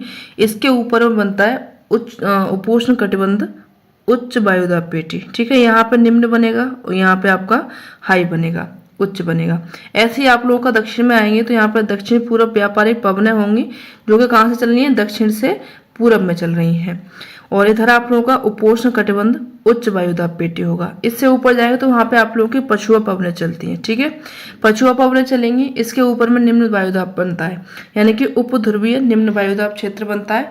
और यहाँ पे नीचे भी आएंगे तो एज इट इज आप लोगों का निम्न वायुदाब बनेगा। ठीक है, उपोष्ण कटिबंधीय यहाँ पे आप लोगों का उप ध्रुवीय निम्न वायुदाब क्षेत्र इस क्षेत्र में बनेगा। फिर आप लोग आएंगे ध्रुवीय क्षेत्रों में तो यहाँ पे उच्च वायुदाब बनता है। जैसे आप लोगों को यहाँ पे बांटा गया है 10 नॉर्थ में और साउथ में जाएंगे तो वहाँ पे आपका निम्न वायुदाब बनेगा। 35 और 45 के बीच में आप लोग जाएंगे 23.5 से लेकर के तो वहाँ पे उच्च वायुदाब बनेगा। और पेटी कौन सी होती है, उपोष्ण कटिबंधीय उच्च वायुदाब पेटी। फिर ऊपर जाएंगे आप लोग 45 डिग्री नॉर्थ साउथ और 66.5 डिग्री नॉर्थ साउथ में जाओगे तो वहाँ पे आप लोगों को निम्न वायुदाब मिलेगा, उप ध्रुवीय निम्न वायुदाब क्षेत्र। और सबसे आप लोग नॉर्थ में जाओगे ध्रुवीय पोलर एरिया में तो वहाँ पे आप लोगों को हाई प्रेशर मिलेगा, उच्च वायुदाब पेटी मिलेगी। ठीक है, तो ये सिर्फ आप लोगों को याद रखना है कि कौन सी पेटी कहाँ पे, पछुआ पवनें कहाँ पे, ध्रुवीय क्षेत्र कहाँ पे, विषुवत रेखीय क्षेत्र कहाँ पे है, तो ये आप लोगों को याद रखना है। और इनका आपको प्रभाव भी याद रखना है। ठीक है, ये आप लोगों का भूमध्य रेखीय निम्न वायुदाब क्षेत्र हो जाएगा और यहाँ पे आप लोगों का उपोष्ण कटिबंधीय उच्च वायुदाब क्षेत्र हो जाएगा जो पछुआ पवनें बहती हैं। फिर आप लोगों का ध्रुवीय पवनें हो जाएंगी, यहाँ पे निम्न होगा। ठीक है, ध्रुवीय पवनों में कैसा हो जाएगा, आप लोगों का निम्न वायुदाब क्षेत्र हो जाएगा। सॉरी, ध्रुवीय पवनों में आप लोगों का उच्च वायुदाब क्षेत्र होगा। यहाँ पे ये आता है, लेकिन आप लोग इसको देखिएगा, इसको याद रखिएगा। ठीक है, चलो आगे बढ़ते हैं। अब इनको जान लें कि ये जो सभी अपन लोगों ने पेटी देखी इनको लिखित में देख लेते हैं कि जो भूमध्य रेखीय निम्न वायुदाब क्षेत्र है तापीय प्रक्रम के कारण ही होता है। तो इनका जो विस्तार है विषुवत रेखा से यानी कि भूमध्य रेखा के दोनों तरफ 10 डिग्री नॉर्थ से लेकर के 10 डिग्री साउथ अक्षांशों के बीच में इसका निर्माण पाया जाता है। निर्माण जो होता है इसका निर्माण वायु के ऊष्मीय प्रसार के कारण होता है, जिसका कारण क्या होता है, जो भूमध्य रेखीय क्षेत्र होता है उसमें उच्च सौर विकिरण होता है, उच्च सतही तापमान होता है, गर्म होता है, हल्की वायु होती है, संवहनी धारा का यहाँ पर निर्माण होता है। और इसके कारण इस क्षेत्र में जो वायुमंडलीय स्थिति होती है वो शांत होती है, पवन रहित होती है। और पवन रहित जो वायुमंडलीय स्थिति होती है वो शांत रहने के कारण ये जो क्षेत्र है इसको आप लोग डोल ड्रम कहते हो। ठीक है, कई बार आप लोगों से डोल ड्रम से क्वेश्चन पूछा जाता है तो डोल ड्रम को आप लोग याद रखिएगा। नेक्स्ट देखें, उपोष्ण कटिबंधीय उच्च वायुदाब पेटी गतिज प्रक्रम के कारण होती है, ये भी आप लोगों को याद रखनी है। ठीक है, तो इनका जो विस्तार होता है दोनों गोलार्धों में 23.5 नॉर्थ से लेकर के 35 डिग्री नॉर्थ और 23.5 साउथ से लेकर के 35 डिग्री साउथ के बीच में ये विस्तार पाया जाता है। इनका जो निर्माण होता है विषुवत रेखीय निम्न वायुदाब से ऊपर उठने वाली वायु जब क्षोभ सीमा तक पहुंचती है तो यहाँ पे क्या होता है, कोरियोलिस जो बल होता है वो प्रभावी हो जाता है जो कि पृथ्वी के घूर्णन के कारण उत्पन्न होता है। तो उनके प्रभाव से ध्रुवों की ओर में विक्षेपित होती है और यह वायु जो होती है वो ठंडी होती है। ठंडी होगी तो कोई भी चीज़ ठंडी होती है तो वो भारी होती है और इसके कारण ये नीचे उतरने लगती है और नीचे उतरती है तो इसमें रुद्धोष्म संकुचन होता है। रुद्धोष्म संकुचन अगर हो रहा है तो वायुदाब यहाँ पे क्या होगा, उच्च होगा। ठीक है, वायुदाब यहाँ पे क्या होगा, उच्च होगा और इसी अक्षांश को आप लोग अश्व अक्षांश कहते हो। उपध्रुवीय निम्न दाब वायुदाब पेटी देखा जाए ये भी गतिज प्रक्रम के कारण होती है।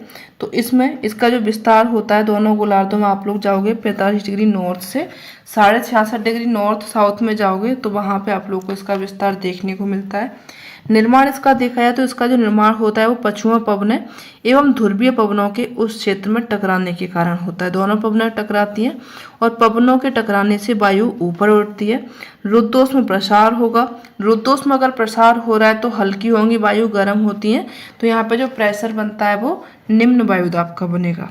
उपध्रुवीय उच्च वायुदाब पेटी, तो ये दोनों ध्रुवों पर पाई जाती हैं और इनका जो निर्माण होता है वो ऊष्मीय संकुचन के कारण हो रहा है। ठीक है, और ध्रुवों पर तापमान कम होता है तो यहाँ पे वायुदाब आप लोगों को निम्न देखने को मिलता है और तापीय प्रक्रम के कारण मिलता है। ठीक है, विंड्स पवन देखी जाए तो एक स्थान से दूसरे स्थान की ओर में चलने वाली वायु को पवन कहते हैं। पवनों की दिशा का निर्धारण, जो पवन की दिशाएं होती हैं वो फेरेल के नियम के अनुसार और बायस बेलेट नियम के द्वारा ये निर्धारित होती हैं। फेरेल का नियम क्या कहता है, तो इसके अनुसार जो उत्तरी गोलार्ध में पवनें हैं वो दाहिने और दक्षिणी गोलार्ध में जो पवनें होंगी वो बाईं ओर मुड़ जाएंगी, और ऐसा जो होता है वो कोरियोलिस बल के कारण होता है। ये फेरेल के द्वारा कहा गया था।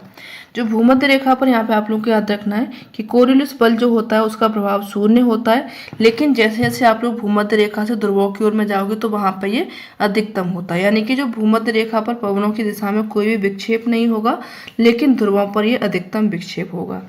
बायस बेलेट के द्वारा देखा जाए, यानी कि यदि कोई व्यक्ति है जो कि उत्तरी गोलार्ध में खड़ा है, ठीक है, तो उत्तरी गोलार्ध में पवन की ओर में वो पीठ करके खड़ा है, तो उच्च दाब उसके दाईं ओर होगा और निम्न दाब उसके बाईं ओर होगा। ये आपको बायस बेलेट के द्वारा याद रखना है। पवन के प्रकार देखे जाएं तो पवनों को 3 प्रकार में बांटा गया है। प्रचलित पवन या फिर भूमंडलीय पवन हो जाएगा, मौसमी पवन या फिर सामयिक पवन हो जाएगा, स्थानीय पवन। 3 प्रकार की पवनें हैं। इन तीनों पवनों को अपन लोग देखें तो प्रचलित पवन में देखा जाए ये साल भर जो होती है निश्चित दिशा में प्रवाहित होती हैं, इसलिए इनको प्रचलित या फिर स्थायी, सनातनी, भूमंडलीय पवन के रूप में जाना जाता है। ये भी 3 प्रकार की होती हैं, व्यापारिक पवनें, पछुआ पवनें और ध्रुवीय पवनें। ठीक है, व्यापारिक पवनों को देखा जाए जिनको आप लोग ट्रेड विंड बोलते हो, तो ये उपोष्ण उच्च वायुदाब कटिबंध से विषुवतीय निम्न वायुदाब की ओर में ही बहती हैं और ये दोनों गोलार्धों में निरंतर चलती ही रहती हैं। दिशा इनकी देखी जाए तो उत्तरी गोलार्ध में ये उत्तर पूर्वी व्यापारिक पवन होती हैं और दक्षिणी गोलार्ध में दक्षिण पूर्वी व्यापारिक पवन होती हैं। विषुवत रेखा के समीप में ये दोनों पवनें टकरा करके ऊपर उठती हैं और घनघोर संवहनीय वर्षा करती हैं। ठीक है, तो यहाँ पर संवहनीय वर्षा कौन सी पवन कर रही है, व्यापारिक पवन है। नेक्स्ट देखें पछुआ पवन, वेस्टर्लीज। तो ये जो पछुआ पवनें हैं वो उपोष्ण कटिबंधीय उच्च वायुदाब क्षेत्र से उपध्रुवीय निम्न वायुदाब क्षेत्र की ओर में ये प्रवाहित होती हैं। इनकी दिशा आप लोगों से पूछी जाती है तो उत्तरी गोलार्ध में दक्षिण पश्चिम से उत्तर पूरब की ओर चलती है और दक्षिणी गोलार्ध में ये उत्तर पश्चिम से दक्षिण पूरब की ओर में चलती हैं। पछुआ पवनों का सर्वाधिक विकास जो होता है वो दक्षिणी गोलार्ध में होता है, 40 से लेकर के 65 डिग्री अक्षांशों के बीच में, और इन पवनों को अक्षांशों की स्थिति व गति के आधार पर कई नामों से जाना जाता है जो आप लोगों से पूछते हैं। अगर आप लोग 40 डिग्री साउथ में जाएंगे तो वहां पे इनका एक नाम आप लोगों को देखने को मिलेगा जो गरजता चालीसा इसको बोला जाता है। 50 डिग्री साउथ में इसको प्रचंड पचासा के नाम से जाना जाता है और 60 डिग्री साउथ में इसको चीखता साठा के नाम से जाना जाता है। ध्यान आप लोगों को ये रखना है कि ये नाम सिर्फ इसके साउथ में है, नॉर्थ में इसके ऐसे कोई भी नाम नहीं है। ध्रुवीय पवनों को देखा जाए तो जो ध्रुवीय पवनें होती हैं ये उच्च वायुदाब से उपध्रुवीय निम्न वायुदाब क्षेत्रों की ओर में बहती हैं। दिशा इनकी देखी जाए उत्तरी गोलार्ध में उत्तर पूरब से दक्षिण पश्चिम की ओर में ये प्रवाहित होती हैं और दक्षिणी गोलार्ध में दक्षिण पूरब से उत्तर पश्चिम की ओर में प्रवाहित होती हैं। ये अत्यंत ठंडी और बर्फीली पवन होती हैं और उपध्रुवीय निम्न वायुदाब कटिबंध में जब पछुआ पवनें इन ध्रुवीय पवनों से टकराती हैं तो ध्रुवीय वाताग्रहों का निर्माण होता है और इस क्षेत्र में शीतोष्ण कटिबंध चक्रवातों की उत्पत्ति होती है। आगे देखें तो मौसमी पवनें। मौसमी पवनों को देखा जाए तो मौसमी पवनों की दिशा जो होती है दिन और रात एवं मौसम के अनुसार ये परिवर्तित होती रहती है। निम्न पवनों को इस श्रेणी में इन्हें रखा गया है: स्थल एवं समुद्री पवन, पर्वत एवं घाटी पवन और मानसूनी पवन। तो सबसे पहले अपन लोग स्थल एवं समुद्री पवन को देखेंगे, यानी कि तटवर्ती क्षेत्रों में प्रवाहित होती हैं। दिन के समय में ये जो पवन होती हैं वो स्थल का तापमान समुद्री सतह से ज्यादा होता है, जिसके कारण जो ये पवन होती हैं स्थल पर निम्न वायुदाब क्षेत्र और समुद्र पर उच्च वायुदाब क्षेत्र का निर्माण करती है। यानी कि जो पवन की दिशा होती है वो समुद्र से स्थल की तरफ में होती है। ठीक है, और इसके कारण जो तटवर्ती क्षेत्र होते हैं उनमें दिन के तापमान को ज्यादा उठने नहीं देती हैं और समुद्र समीर का ये प्रयोग करके मछुआरे समुद्र से तट की तरफ में ये लौट जाते हैं। आगे बढ़े, स्थलीय समीर देखा जाए तो रात के समय में जल की अपेक्षा स्थल जो होता है वो तेजी से ठंडा होता है, और जिसके कारण स्थल पर क्या होता है, उच्च वायुदाब होता है, और समुद्र में निम्न वायुदाब होगा। क्यों? क्योंकि पानी देर से गर्म होता है, देर से ठंडा होता है। तो पवन की दिशा जो होती है स्थल से समुद्र की तरफ में होगी। अब कहाँ से हो रही है ये? स्थल से समुद्र की तरफ में। तो ये आपका स्थलीय समर होगा, और इधर आपका समुद्री समीर होगा, जो कि कहाँ से हो रहा है, समुद्र से स्थल की तरफ में ये हवा चल रही है। इस तरीके से यहाँ पे बनती है ये। तो यहाँ पे क्या होता है, जो इन पवन का जो प्रयोग करके जो मछुआरे होते हैं रात में तट से समुद्र की तरफ में चले जाते हैं। नेक्स्ट देखें, पर्वत एवं घाटी समीर। तो घाटी समीर जो दिन के समय में पर्वत होते हैं उनका तापमान ज़्यादा होता है, और विकिरण प्राप्त करने के कारण घाटी से अपेक्षाकृत ज़्यादा होता है, जिसके कारण जो पर्वत होता है उस पर निम्न वायुदाब होता है, और घाटी में उच्च वायुदाब का निर्माण होता है। अतः जो पवन का प्रसार है वो घाटी से पर्वत की तरफ में होता है, और इस कारण इसको घाटी समीर कहते हैं। पर्वत समीर अगर देखा जाए तो रात में पर्वत से पार्थिव विकिरण का पलायन होता है तेजी से। तो यानी कि पर्वत घाटी की अपेक्षाकृत ज्यादा ठंडा होता है, तो इसके कारण जो पवन का प्रवाह होता है वो पर्वत से घाटी की तरफ में होता है। ठीक है, घाटी समीर ये आपका घाटी से ऊपर जा रहा है पर्वतों की तरफ में, क्योंकि यहाँ पे लो प्रेशर है, यहाँ पे हाई प्रेशर है। और पर्वत समीर में पर्वत पे हाई प्रेशर हो रहा है, घाटी में लो प्रेशर बनता है, तो पर्वत से ये घाटी की तरफ में ये हवाएं आ रही हैं, इनको आप लोग क्या बोल देते हो, पर्वत समीर। ठीक है, चलो तो यहाँ पे सिंपल आप लोग क्या रखना है, घाटी समीर यानी घाटी से पर्वत की ओर में, पर्वत समीर यानी कि पर्वत से घाटी की ओर में। आगे बढ़े, एक और यहाँ पर देखा जाए मानसूनी पवनें। मानसूनी पवनें इनका जो प्रवाह होता है भारतीय उपमहाद्वीप में होता है। ठीक है, जो अभी का अपना टाइम चल रहा है। गर्मी के मौसम में दक्षिण पश्चिमी मानसूनी पवनों का प्रवाह होता है। शीत ऋतु में उत्तर पूर्वी मानसून पवनों का प्रवाह होता है। ठीक है, नोट यहाँ पे करके दिया गया ब्यूफोर्ट स्केल। इस स्केल का जो उपयोग होता है वो वायु की गति या फिर वेग के मापन या आलेखन में यूज किया जाता है। इस स्केल का आविष्कार 1805 में किया गया था सर फ्रांसिस ब्यूफोर्ट के द्वारा। अब नेक्स्ट आप लोगों से बहुत ही इम्पोर्टेंट स्थानीय पवनों को देखें। तो कुछ पवनें हैं जिनका आप लोगों से पूछा जाता है कि ये पवनें कैसी हैं और कहाँ पे बहती हैं।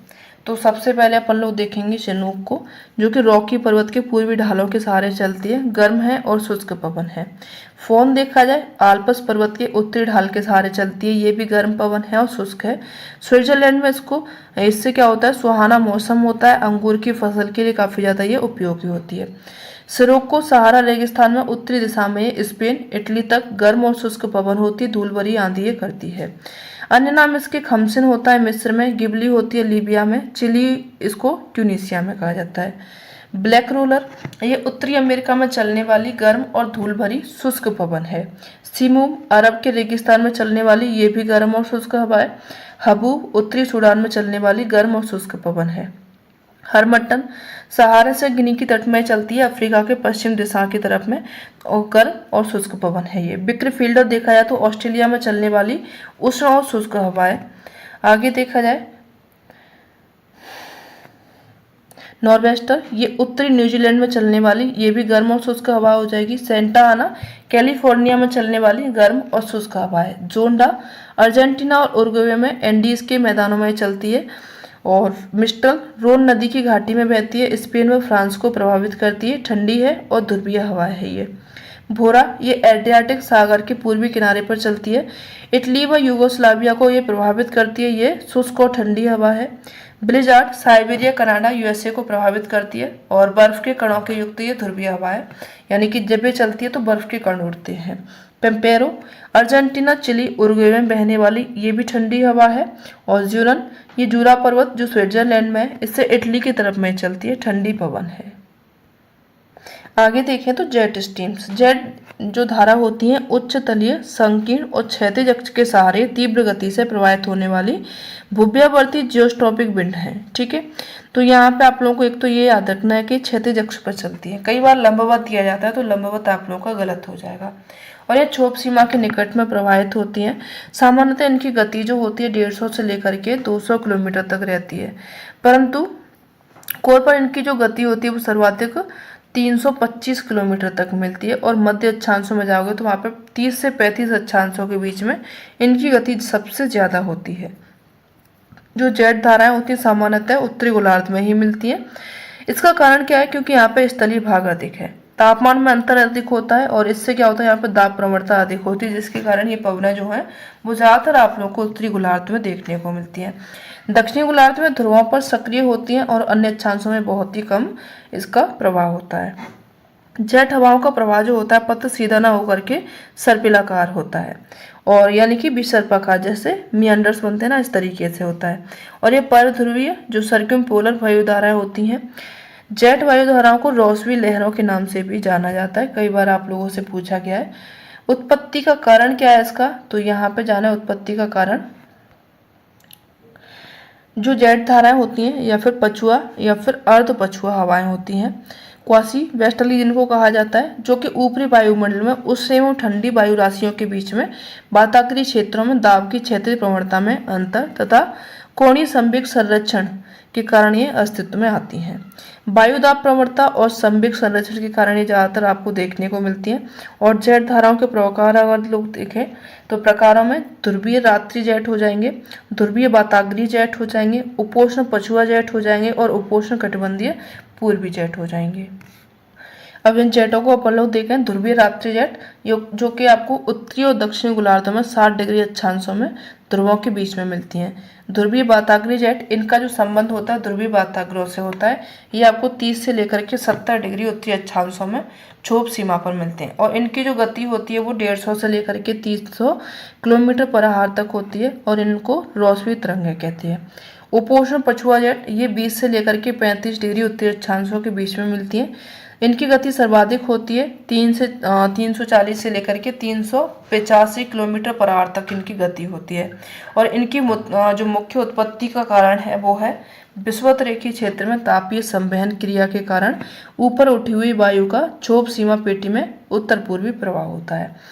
यहाँ पे नोट करके चलना है कि जो भारत होता है उसमें शीत ऋतु में पश्चिमी विक्षोभ लाने के लिए जो मुख्य कारण होता है वो क्या होता है? जेट स्ट्रीम होती है। उपोष्ण कटिबंधीय पूर्वी जेट स्ट्रीम देखें तो ये जो जेट स्ट्रीम होती हैं ये पवन की दिशा उत्तर पूर्व में होती है, और ये सिर्फ उत्तरी गोलार्ध में 8 डिग्री से लेकर के 35 डिग्री अक्षांशों के मध्य में प्रवाहित होती हैं और ग्रीष्म काल में ये उत्पन्न होती हैं। भारतीय मानसून की दशा में इनकी उत्पत्ति तिब्बत के पठार के क्षेत्र में होती है। यहाँ पे आप लोगों को नोट करना है कि जो भारतीय मानसून है इनकी उत्पत्ति के लिए ये जेट पवनें जिम्मेदार होती हैं। अगर आप लोगों से क्वेश्चन पूछा जाता है असेसमेंट टाइप में तो यहाँ पे आपका करेक्ट हो जाएगा। आगे देखिए तो जेट पवनों का महत्व क्या है? ताप, आर्द्रता और संवेग के स्थानांतरण में जेट धाराओं की महत्वपूर्ण भूमिका होती है, और जब इन धाराओं का ऊपरी वायुमंडल में अभिसरण होता है तो ये धरातल पर प्रतिचक्रवाती दशाओं का निर्माण करती हैं, और जब ऊपरी वायुमंडल में अपसरण होता है तो ये चक्रवाती दशाएं अवदाबों की उत्पत्ति करती हैं। प्रतिचक्रवात कब कर रही हैं और चक्रवात कब कर रही हैं ये आप लोगों को याद रखना है, ठीक है। जब अभिसरण हो रहा है तब क्या बनता है? प्रतिचक्रवात बनता है, और जब अपसरण होगा तब चक्रवात बनेगा। जेट धाराओं के अपसरण यानी कि ऊपर उठती वायु और अभिसरण नीचे उतरती वायु के कारण क्षोभ मंडल और समताप मंडल के बीच में हवा का मिश्रण होता है, और इससे जो प्रदूषक तत्व होते हैं वो समताप मंडल में पहुंच जाते हैं, और क्षोभ मंडल में प्रदूषण का स्तर जो होता है वो नियंत्रित रहता है।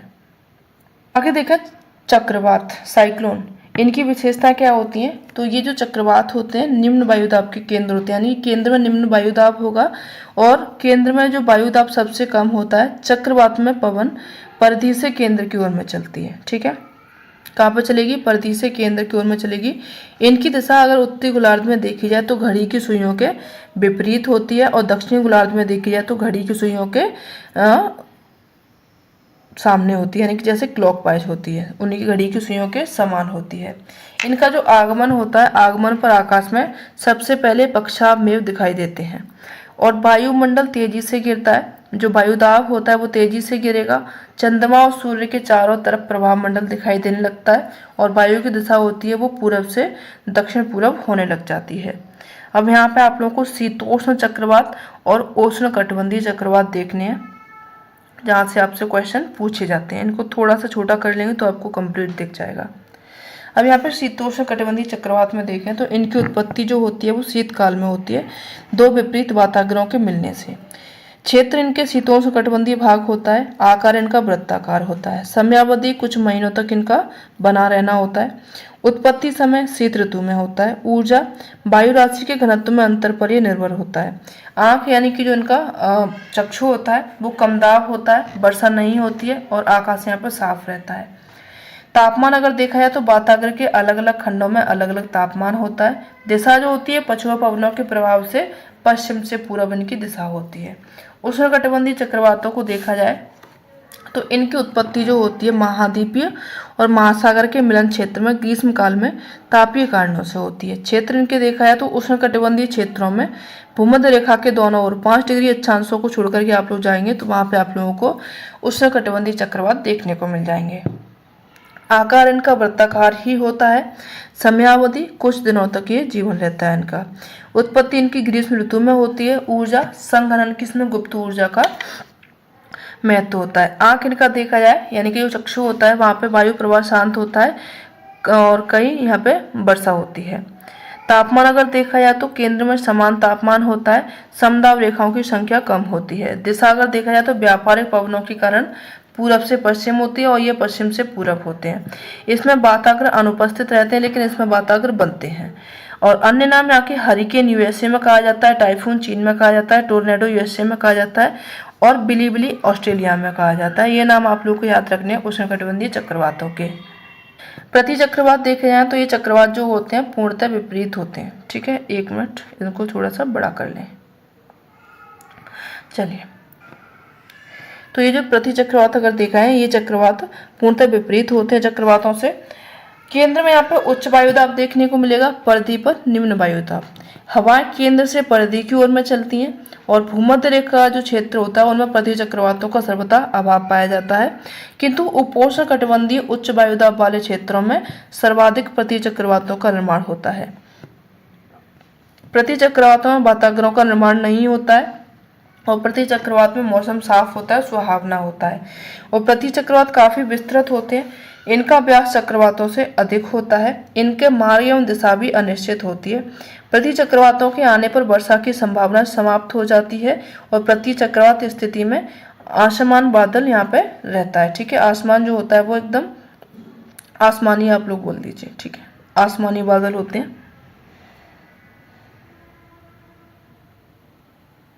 बादल देखे जाए क्लाउड्स तो वायु भार में परिवर्तन के कारण जब वायु लंबवत ऊपर उठे और वहां फैल करके ठंडी हो जाए तब धरातल में अधिक ऊंचाई पर कोहरा और छाने जैसी स्थिति दिखाई देती है तो आपको वो बादल दिखते हैं। बादल मुख्यतः हवा के रुद्धोष्म प्रक्रिया के द्वारा ठंडे होने पर उसके तापमान में उष्णांक बिंदु के नीचे गिरने से बनते हैं और बादलों का जो निर्माण होता है वो धूलकण महत्वपूर्ण भूमिका यहाँ पर निभाते हैं, यानी कि बादलों में ज्यादातर आप लोगों को धूलिकण देखने को मिलते हैं। अब यहाँ पे आप लोगों को बादलों का वर्गीकरण दिया गया है, ऊंचे मेघ, मध्य मेघ और निचले मेघ। ठीक है, इन सब से क्वेश्चन पूछे जाते हैं तो इनकी विशेषता आप लोग जान लेते हैं। तो सबसे पहले ऊंचे मेघ को पढ़ेंगे जो कि 6000 से 12000 मीटर की ऊंचाई पर पाए जाते हैं, जिनमें पक्षाव मेघ को पढ़ते हो आप लोग, पक्षाव स्तरी को पढ़ते हो और पक्षाव कपासी को। तो पच्छाव मेघ जो होते हैं सबसे अधिक ऊंचाई पर सफेद रंग के छितराए मेघ होते हैं। थोड़ा सा बड़ा कर लेते हैं जिससे आप लोगों को अच्छे से ये दिखाई दे जाएगा। ठीक है, इतना बड़ा ठीक है ना। चलो, तो ये सबसे अधिक ऊंचाई पर होते हैं, सफेद रंग के छितराए मेघ होते हैं और हिमकणों के बने होते हैं। वर्षा नहीं करते हैं, चक्रवात आने पर सबसे पहले दिखाई देते हैं, चक्रवात का सूचक होते हैं। सेकंड, पक्षाव स्तरीय मेघ सिर्रोस्ट्रेटस, ये बड़े क्षेत्र पर होते हैं, सफेद रंग के मेघ होते हैं और इनके कारण सूर्य एवं चंद्रमा के चारों ओर प्रवाह मंडल का निर्माण होता है। वर्षा नहीं करते हैं, चक्रवात आगमन पर जो पच्छाव मेघ के बाद में दिखाई देते हैं, निकट भविष्य में चक्रवात आगमन की सूचना ये दे देते हैं। आगे आएगा आपका पक्षाव कपासी सेलियोक्यूमुलस, तो सफेद रंग के छोटे छोटे गोलों की भांति दिखाई देते हैं, समूह में लहरदार रूप से दिखते हैं और ये भी वर्षा नहीं करते हैं। आगे देखें मध्य स्तरीय मेघ, और मध्य मेघ में ये आपके 2000 से लेकर के 6000 मीटर की ऊंचाई पर पाए जाते हैं। तो मध्य स्तरीय मेघ में ऑल्टोस्टेटस जो भूरे रंग के या फिर नीले रंग के चादर की भांति ये दिखाई देते हैं और विस्तृत क्षेत्रों पर लगातार ये वर्षा होती है। यहाँ पे उच्च कपासी ऑल्टोक्यूमुलस में देखा जाए तो सफेद रंग के भूरे रंग के गोलाकार धब्बों की तरह दिखाई देते हैं, संपूर्ण आसमान में महीन चादर की तरह ये बिखरे होते हैं। निचले मेघ अगर देखा जाए, निचले मेघ में आप लोग पढ़ोगे स्तरीय मेघ स्ट्रेटो स्टेटस क्लाउड में देखें तो धरातल के निकट होते हैं, कोहरे के समान या परतदार होते हैं। शीतोष्ण कटिबंधीय क्षेत्र में शीत ऋतु में ये दो विपरीत स्वभाव वाली वायु राशियों का निर्माण करते हैं। स्तरीय कपासी हल्के भूरे रंग के होते हैं, सफेद रंग के होते हैं, गोलाकार धब्बे के रूप में सर्दी में आसमान में छाए रहते हैं, साफ मौसम के संकेतक होते हैं। क्यूमुलो क्लाउड देखें, क्यूमुलस में जो कपासी मेघ होते हैं गुंबदाकार होते हैं, गोभी की आकृति के रूप में दिखाई देते हैं, साफ मौसम के संकेतक होते हैं। कपासी वर्षा क्यूमुलोनिम्बस गहरे काले रंग के होते हैं, सघन बादल यहाँ पे दिखाई देते हैं, भारी वर्षा होती है, ओलावृष्टि इसी में देखने को मिलती है, तड़ित झंझा यहाँ पे देखने को मिलती है। शीतोष्ण कटिबंधीय चक्रवातों में वर्षा जो होती है वो इन्हीं मेघों से होती है। शीत वाताग्रोह में वर्षा स्तरीय देखा जाए निम्बो स्टेटस कम ऊंचाई पर घने काले बादल होते हैं, विस्तृत होते हैं, वायुमंडल में आर्द्रता बढ़ाते हैं। शीतोष्ण कटिबंधीय चक्रवातों में उष्ण वाताग्र के सहारे इन्हीं मेघों के द्वारा वर्षा होती है। ये सभी मेघ आप लोगों को याद रखने हैं एज इट इज, थोड़ा सा आप लोग और देख लीजिए। ठीक है, आगे बढ़ते हैं। आगे देखें वर्षा रेनफॉल।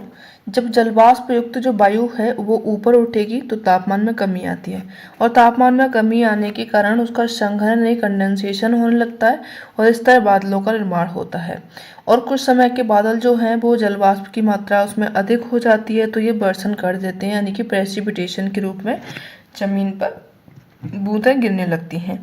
जो वर्षण होता है उसके कई सारे प्रकार होते हैं, जैसे कि वर्षा है, हिमपात है, ओलावृष्टि है, बूंदाबांदी और सहिम वृष्टि। क्या होते हैं वर्षा, वर्षा के प्रकार, इन सभी को अपन लोग देखेंगे, वर्षण के भी। तो वर्षा जो होती है वो जलवाष्प युक्त वायु ऊपर उठ करके संघनित होती है, संघनित होने के कारण बादलों का निर्माण होता है, और बादल में जलकण की मात्रा अधिक हो जाने के कारण वह जल के रूप वर्षा के रूप में जमीन पर ये गिर जाते हैं। वर्षा के प्रकार संवहनीय वर्षा, पर्वतकृत वर्षा और चक्रवाती वर्षा या फिर वाताग्रीय वर्षा। संवहनीय वर्षा को देखा जाए तो इनकी जो उत्पत्ति होती है गर्म और आर्द्र पवनों के ऊपर उठने से होती है। पृथ्वी को जो सतह जब गर्म हो जाती है तो अपने संपर्क में आने वाली वायु को गर्म कर देती है, क्योंकि जो गर्म कोई भी चीज़ होगी तो गर्म होकर के वो हल्की होती है, हल्की होने के बाद में वो ऊपर उठती है और इससे संवहनी धाराओं का निर्माण होता है। ऊपर जाकर के संघनित होती हैं, संघनित होने के बाद में ये वर्षा करते हैं। इस प्रकार की वर्षा के लिए वायु में आर्द्रता होना आवश्यक होता है, और इस प्रकार की जो वर्षा होती है वर्षा के लिए अवरोधक का आवश्यकता नहीं होती है। विषुवत जो प्रदेश होते हैं वहाँ पे इसी प्रकार की वर्षा होती है। उसका कारण क्या है कि तापमान वहाँ पे अधिक होती है, और जब तापमान अधिक होगा तो संवहनी धाराओं का निर्माण होता है, और यह वर्षा कुछ समय के लिए होती है, लेकिन और लगभग यहाँ पे जो भूमध्य रेखीय प्रदेश है प्रतिदिन यहाँ पे वर्षा होती है, और जो विषुवत रेखीय प्रदेशों में 2 बजे से लेकर के 4 बजे के बीच में डेली वर्षा होती है।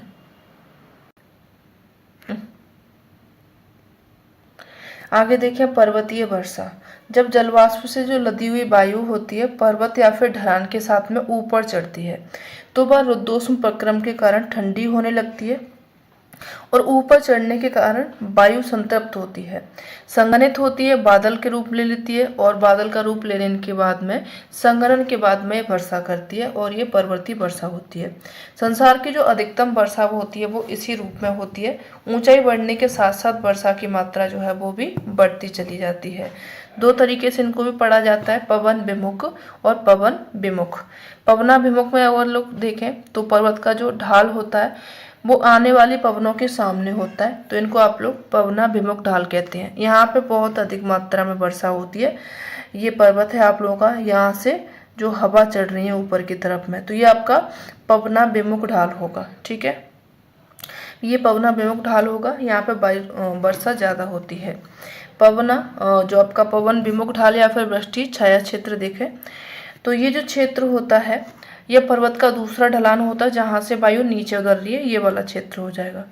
जब यहाँ से वायु नीचे उतरेगी तो वायु शुष्क होने लगती है, शुष्क होगी तो वर्षा यहाँ पे कम होगी। क्यों? क्योंकि संपूर्ण वर्षा वो यहाँ पे करा दी है, छुटपुट वर्षा यहाँ पे करा देगी। जो महाबलेश्वर है ये विंडवर्ड स्लोप में आता है, यानी कि पवनाभिमुख में आता है, इसके कारण यहाँ पे वर्षा अधिक मिलती है। लेकिन जो पुणे क्षेत्र है आप लोगों का वो लीवर्ड स्लोप पे आता है, लीवर्ड स्लोप पे होने के कारण यहाँ पे वर्षा जो है वो कम प्राप्त होती है। आगे देखिए चक्रवाती वर्षा। चक्रवातों के कारण होने वाली वर्षा को आप लोग चक्रवाती वर्षा बोल देते हो। प्रक्रिया विशेष करके शीतोष्ण चक्रवात क्षेत्रों में गर्म एवं शीतल वायु राशि के टकराने से तूफानी दशाएं उत्पन्न करती हैं और गर्म वायु राशि हल्की होने के कारण शीतल वायु राशि के ऊपर चढ़ती है। क्यों? क्योंकि ठंडी चीज हल्की होती है, गर्म चीज भारी होती है। ठीक है, ये आपको हमेशा याद रखना है। ऊपर चढ़ने पर जो वायु राशि होती है वो संघनित होती है, संघनित होने के कारण वर्षा करती है। और ये जो वर्षा होती है वो शीतोष्ण कटिबंधीय भागों में होती है। भारत का जो उत्तर पश्चिमी भाग है वहाँ पे शीत ऋतु में इसी प्रकार की वर्षा आप लोगों को देखने को मिलती है। यहाँ पर ये दिखाया गया है कि ये आपकी ठंडी वायु राशि है, ये आपकी गर्म वायु राशि है। हल्की है, ऊपर जा रही है, मेघ बन रहे हैं तो ये वर्षा कर रही है। ठीक है, वाताग्र कौन से बन रहे हैं? उष्ण वाताग्र बन रहे हैं।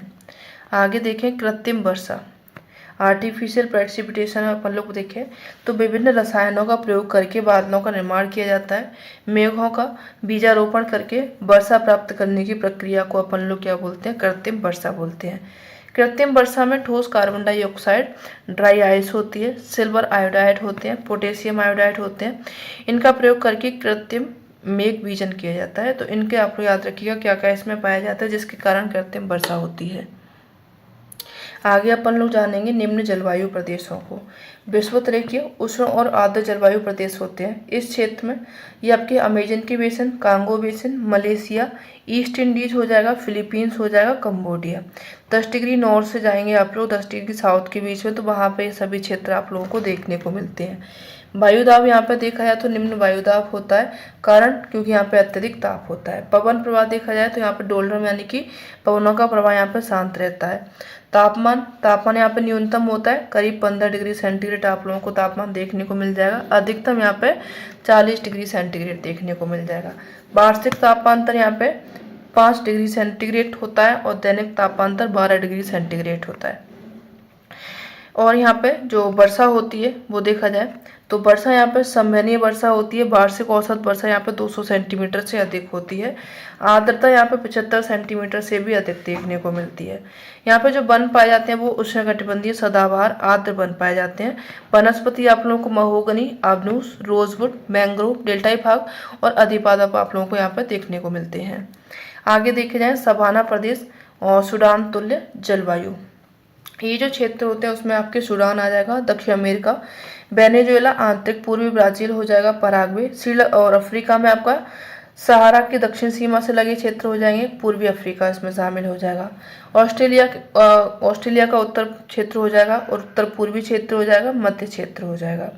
वायुदाब यहाँ पर निम्न रहता है। ठीक है, और उच्च वायुदाब की पेटी के मध्य में होता है। ये निम्न और उच्च के बीच का क्षेत्र होता है। पवन प्रवाह यहाँ पे व्यापारिक या फिर सन्मार्गी पवनें बहती हैं। तापमान अगर देखा जाए तो यहाँ पे 18 डिग्री सेंटीग्रेड से अधिक होता है। मासिक तापांतर यहाँ पे 20 से लेकर के 30 डिग्री सेंटीग्रेड के बीच में होता है। वार्षिक तापांतर यहाँ पे आपको 10 डिग्री सेंटीग्रेड तक देखने को मिल जाता है। आर्द्रता 60 से लेकर के 75% तक होती है। वर्षा यहाँ पर गर्मियों में बहुत ज़्यादा होती है। वन यहाँ पे पाए जाते हैं आर्द्र शुष्क उष्णकटिबंधीय वन, शिकार भूमि इसको बोला जाता है। वनस्पति यहाँ पर सवाना घास है, हाथी घास, ये सभी मिल जाएंगे। आगे देखें मानसूनी तुल्य जलवायु जो कि भारत तुल्य में होती है। तो क्षेत्र इसमें भारत हो जाएगा, म्यांमार हो जाएगा, बांग्लादेश, इंडो चाइना हो जाएगा, दक्षिण चाइना हो जाएगा, पूर्वी एशिया, उत्तरी ऑस्ट्रेलिया। वायुदाब यहाँ पे निम्न वायुदाब यानी ऋतु के साथ में वायुदाब में परिवर्तन होता रहता है। प्रवाह इनका देखा जाए तो मानसूनी पवनें होती हैं। तापमान गर्मियों में यहाँ पर 27 डिग्री सेंटीग्रेड, कुछ स्थानों पर 40 तक पहुंच जाता है। वार्षिक तापमान तो यहाँ पर 15 डिग्री सेंटीग्रेड होता है। आर्द्रता यहाँ पर शीत एवं ग्रीष्म ऋतु में कम होती है। वर्षा ऋतु में आर्द्रता बहुत ज़्यादा देखने को मिलती है।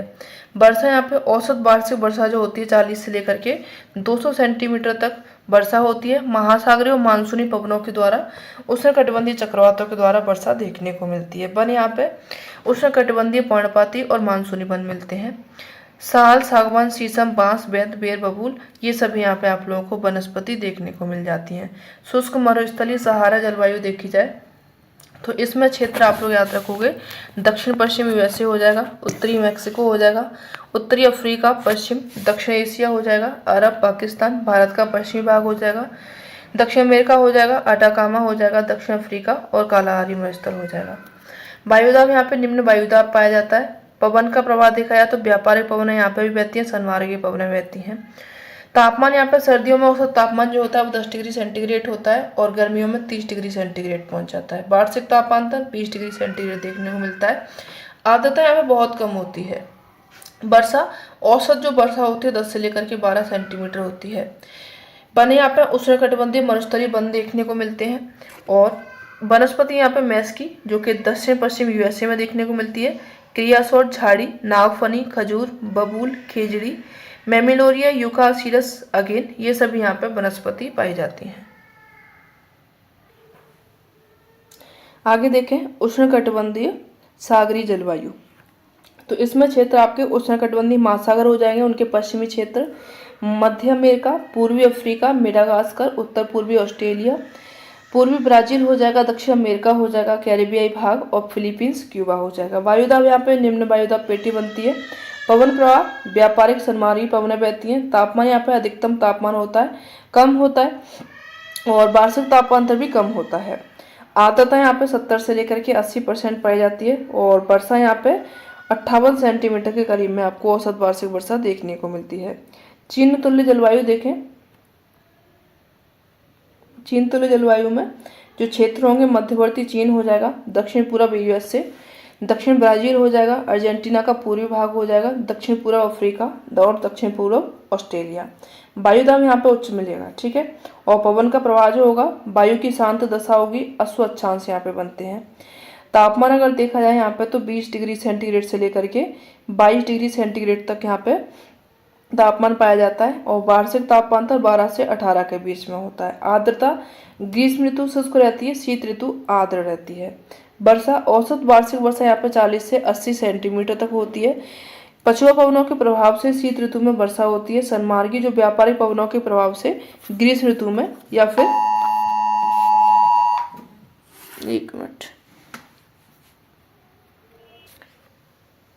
वन यहाँ पे आप लोगों को उपोष्ण कटिबंधीय सदाहरित वन देखने को मिलते हैं। वनस्पति यहाँ पे ओक, लॉरेल, मैग्नोलिया, बीच, मैपल, चेस्टनट और वॉलनट एस, ये सभी आप लोगों को यहाँ पर वनस्पति देखने को मिलती हैं। आगे देखें भूमध्य सागरीय जलवायु। तो ये जो क्षेत्र होते हैं भूमध्य सागर के तटवर्ती भाग होते हैं। Spain, Italy, France, Germany, Morocco, Libya, Tunisia, Algeria, मिस्र, अरब और ये आपके गणराज्य हो जाएंगे। कैलिफोर्निया मध्यचली हो जाएगा, दक्षिण अफ्रीका हो जाएगा, दक्षिण ऑस्ट्रेलिया हो जाएगा। वायुदाब अगर यहाँ पे देखा जाए तो निम्न वायुदाब पेटी बनती है और उच्च वायुदाब पेटी के मध्य में ये क्षेत्र स्थित होता है। पवनों का प्रवाह यहाँ पे पछुआ पवनें बहती हैं और जो तापमान होता है वो औसत तापमान आप लोगों को ग्रीष्म ऋतु में 20 से लेकर के 26 डिग्री सेंटीग्रेड के बीच में मिलता है और शीत ऋतु में आपको 5 से लेकर के 15 डिग्री सेंटीग्रेड के बीच में तापमान देखने को मिलता है। वार्षिक तापांतर अगर देखा जाए तो 10 डिग्री सेंटीग्रेड से 15 डिग्री सेंटीग्रेड दैनिक तापांतर यहाँ पर देखने को मिलता है और जो दैनिक तापांतर होता है वो अधिक होता है। आर्द्रता, ग्रीष्म ऋतु यहाँ पर शुष्क होती है, शीत ऋतु आर्द्र होती है। वर्षा यहाँ पर देखी जाए तो जो औसत वार्षिक वर्षा होती है वो 40 से लेकर के 80 सेंटीमीटर होती है। वन यहाँ पे भूमध्य सागरीय वन पाए जाते हैं। वृक्ष यहाँ पे कार्क है, ओक है, जैतून है, चेस्टनट है, पाइन है, चैपरल हो जाएगा, झाड़ी है, रसदार फल जो खट्टे फल होते हैं वो सभी यहाँ पे पाए जाते हैं। आगे बढ़ें, शीतोष्ण कटिबंधीय घास के मैदान अगर इनको देखा जाए तो ये आपको यूरोप, मध्य एशिया, उत्तर पूर्व भाग और उत्तरी अमेरिका हो जाएगा, अर्जेंटीना, अफ्रीका, ऑस्ट्रेलिया। वायुदाब यहाँ पर निम्न होता है। पवनों का प्रभाव पछुआ पवनें और ध्रुवीय पवनें बहती हैं। तापमान यहाँ पर 26 डिग्री सेंटीग्रेड गर्मियों में रहता है। शीत ऋतु में हिमांक से भी नीचे चला जाता है। अपवाद यहाँ पर दिया गया कि जो दक्षिणी गोलार्ध है उसमें समुद्री प्रवाह के कारण जो औसत तापमान होता है वो 10 डिग्री सेंटीग्रेड होता है। आर्द्रता यहाँ पर गर्मियों में अधिक, सर्दियों में कम होती है। वर्षा देखी है तो औसत वार्षिक वर्षा यहाँ पर 40 सेंटीमीटर से 70 के बीच में होती है। घास के मैदान के क्षेत्र के हिसाब से अलग अलग नाम होते हैं। स्टेपी यूरेशिया में कहा जाता है, प्रेयरी उत्तरी अमेरिका में कहा जाता है, पंपास दक्षिण अमेरिका में कहा जाता है, बेल्ट दक्षिण अफ्रीका में कहा जाता है, डाउन्स इनको ऑस्ट्रेलिया में कहा जाता है। ये वहाँ के घास के मैदान हैं जो कि अलग अलग क्षेत्र में अलग अलग नामों से जाने जाते हैं। आगे देखें तो ब्रिटिश तुल्य जलवायु। इनमें क्षेत्र जो आपके ब्रिटिश कोलंबिया हो जाएगा, उत्तर पश्चिम यूरोप हो जाएगा, तटीय दक्षिण चिली हो जाएगा, तस्मानिया न्यूजीलैंड के दक्षिणी द्वीप हो जाएंगे। वायुदाब यहाँ पे निम्न वायुदाब पेटी होगी। पवन प्रवाह देखा जाए तो पछुआ पवनें और ध्रुवीय पवनें यहाँ पे बहती हैं। तापमान शीत ऋतु में औसत तापमान यहाँ पे 4 डिग्री सेंटीग्रेड होता है। ग्रीष्म ऋतु में औसत तापमान 16 डिग्री सेंटीग्रेड होता है। वार्षिक तापांतर यहाँ पे 8 से लेकर के 12 डिग्री सेंटीग्रेड तक होता है। और आर्द्रता शीत ऋतु में अधिक होती है। वर्षा औसत वार्षिक वर्षा जो होती है यहाँ पे 60 सेंटीमीटर से लेकर के 100 सेंटीमीटर तक होती है। वन यहाँ पे उपध्रुवीय वन पाए जाते हैं। वनस्पति चीड़ की, देवदार, ओक और पाइन, ये सभी यहाँ पे वनस्पति पाई जाती हैं। साइबेरिया तुल्य जलवायु में देखा जाए तो ये जो क्षेत्र होते हैं इसमें आपका कनाडा का उत्तरी भाग आ जाएगा, उत्तरी अमेरिका हो जाएगा, उत्तरी भाग हो जाएगा, यूरेशिया हो जाएगा, रूस हो जाएगा, साइबेरियाई भाग हो जाएगा। वायुदाब यहाँ पे निम्न वायुदाब और उच्च वायुदाब पेटी के मध्य का ये क्षेत्र होता है। पवन प्रवाह पछुआ पवनें और ध्रुवीय पवनें। तापमान यहाँ पे वार्षिक तापांतर माइनस वो आपका 55 डिग्री तक चला जाता है। और विश्व का न्यूनतम तापमान जो है बरखोयांस्क -58 डिग्री सेंटीग्रेड है, वो आपको यहाँ पे देखने को मिल जाएगा। आर्द्रता यहाँ पे अति न्यून होती है। वर्षा जो होती है यहाँ पे 38 सेंटीमीटर से अधिक नहीं होती है। टैगा वन यहाँ पे आप लोगों को देखने को मिलते हैं। शंकुधारी वन, कोणधारी वन मिलते हैं। वनस्पति यहाँ पे लार्स मिल जाएगी, स्प्रूस है, मास है, लाइकेन, चीड़, देवदार, फर, हेमलॉक, ये सभी यहाँ पे आपको वनस्पतियाँ देखने को मिल जाती हैं। आगे बढ़ें तो ध्रुवीय जलवायु या फिर टुंड्रा जलवायु, जिसमें क्षेत्र आप लोग देखेंगे उत्तरी कनाडा, उत्तरी एशिया, साइबेरिया से ध्रुवों तक की जाती है। वायुदाब यहाँ पे उच्च होगा, पवन प्रवाह ध्रुवीय पवनें बहेंगी। तापमान वार्षिक तापमान यहाँ पर 40 से लेकर के 50 डिग्री सेंटीग्रेड तक होता है। आर्द्रता निम्न होती है। वर्षा जो औसत वार्षिक वर्षा होती है वो 25 सेंटीमीटर होती है। वन यहाँ पे टुंड्रा वन देखने को मिलते हैं। वनस्पति यहाँ पे केवल ग्रीष्म ऋतु में 2 से 3 माह तक की वनस्पति का विकास होता है और उसके बाद में बहुत ज़्यादा बर्फ जमी रहती है। कुछ अन्य फैक्ट्स देख लेते हैं जहाँ से क्वेश्चन आप लोगों से पूछे जाते हैं। जो विश्व है उसमें कृषि के विशेष प्रकारों में देखे हैं तो जैसे विटीकल्चर को अंगूर की खेती कहा जाता है, पिसिकल्चर या फिर एक्वाकल्चर व्यापारिक मछलियों का पालन होता है, सेरीकल्चर रेशम उत्पादन क्रिया होती है, हॉर्टिकल्चर फलों का उत्पादन, ऑलिविकल्चर जैतून की खेती होती है, आर्बरिकल्चर ये आपके विशेष प्रकार के वृक्ष व झाड़ियों की खेती होती है, एपीकल्चर मधुमक्खी पालन होता है, फ्लोरिकल्चर फूलों की खेती हो जाएगी और सिल्वीकल्चर वनों का संरक्षण एवं संवर्धन होगा। आगे देखें ओलेरीकल्चर, ओलेरीकल्चर सब्जियों की खेती होती है, मेरीकल्चर समुद्री जीवों का उत्पादन होता है, बर्मीकल्चर केंचुओं का पालन होता है, मोरीकल्चर रेशम कीट हेतु शहतूत की खेती होती है और एरिपोनिक ये आपके पौधों को हवा में उगाना होता है, ये आपका एरिपोनिक हो जाएगा। ठीक है। वनस्पतियों का वर्गीकरण अगर देखा जाए तो यहाँ से भी आप लोगों से कई बार पूछा जाता है। हाइड्रोफाइट्स जो जल की ऊपरी सतह पर उगने वाली वनस्पति होती है उनको आप लोग हाइड्रोफाइट्स बोलते हो। हाइग्रोफाइट्स ये अधिक आर्द्रता वाले क्षेत्रों में पाई जाने वाली वनस्पति होती है। जेरोफाइट्स ये मरुस्थल में उगने वाली वनस्पति होती है। मेसोफाइट्स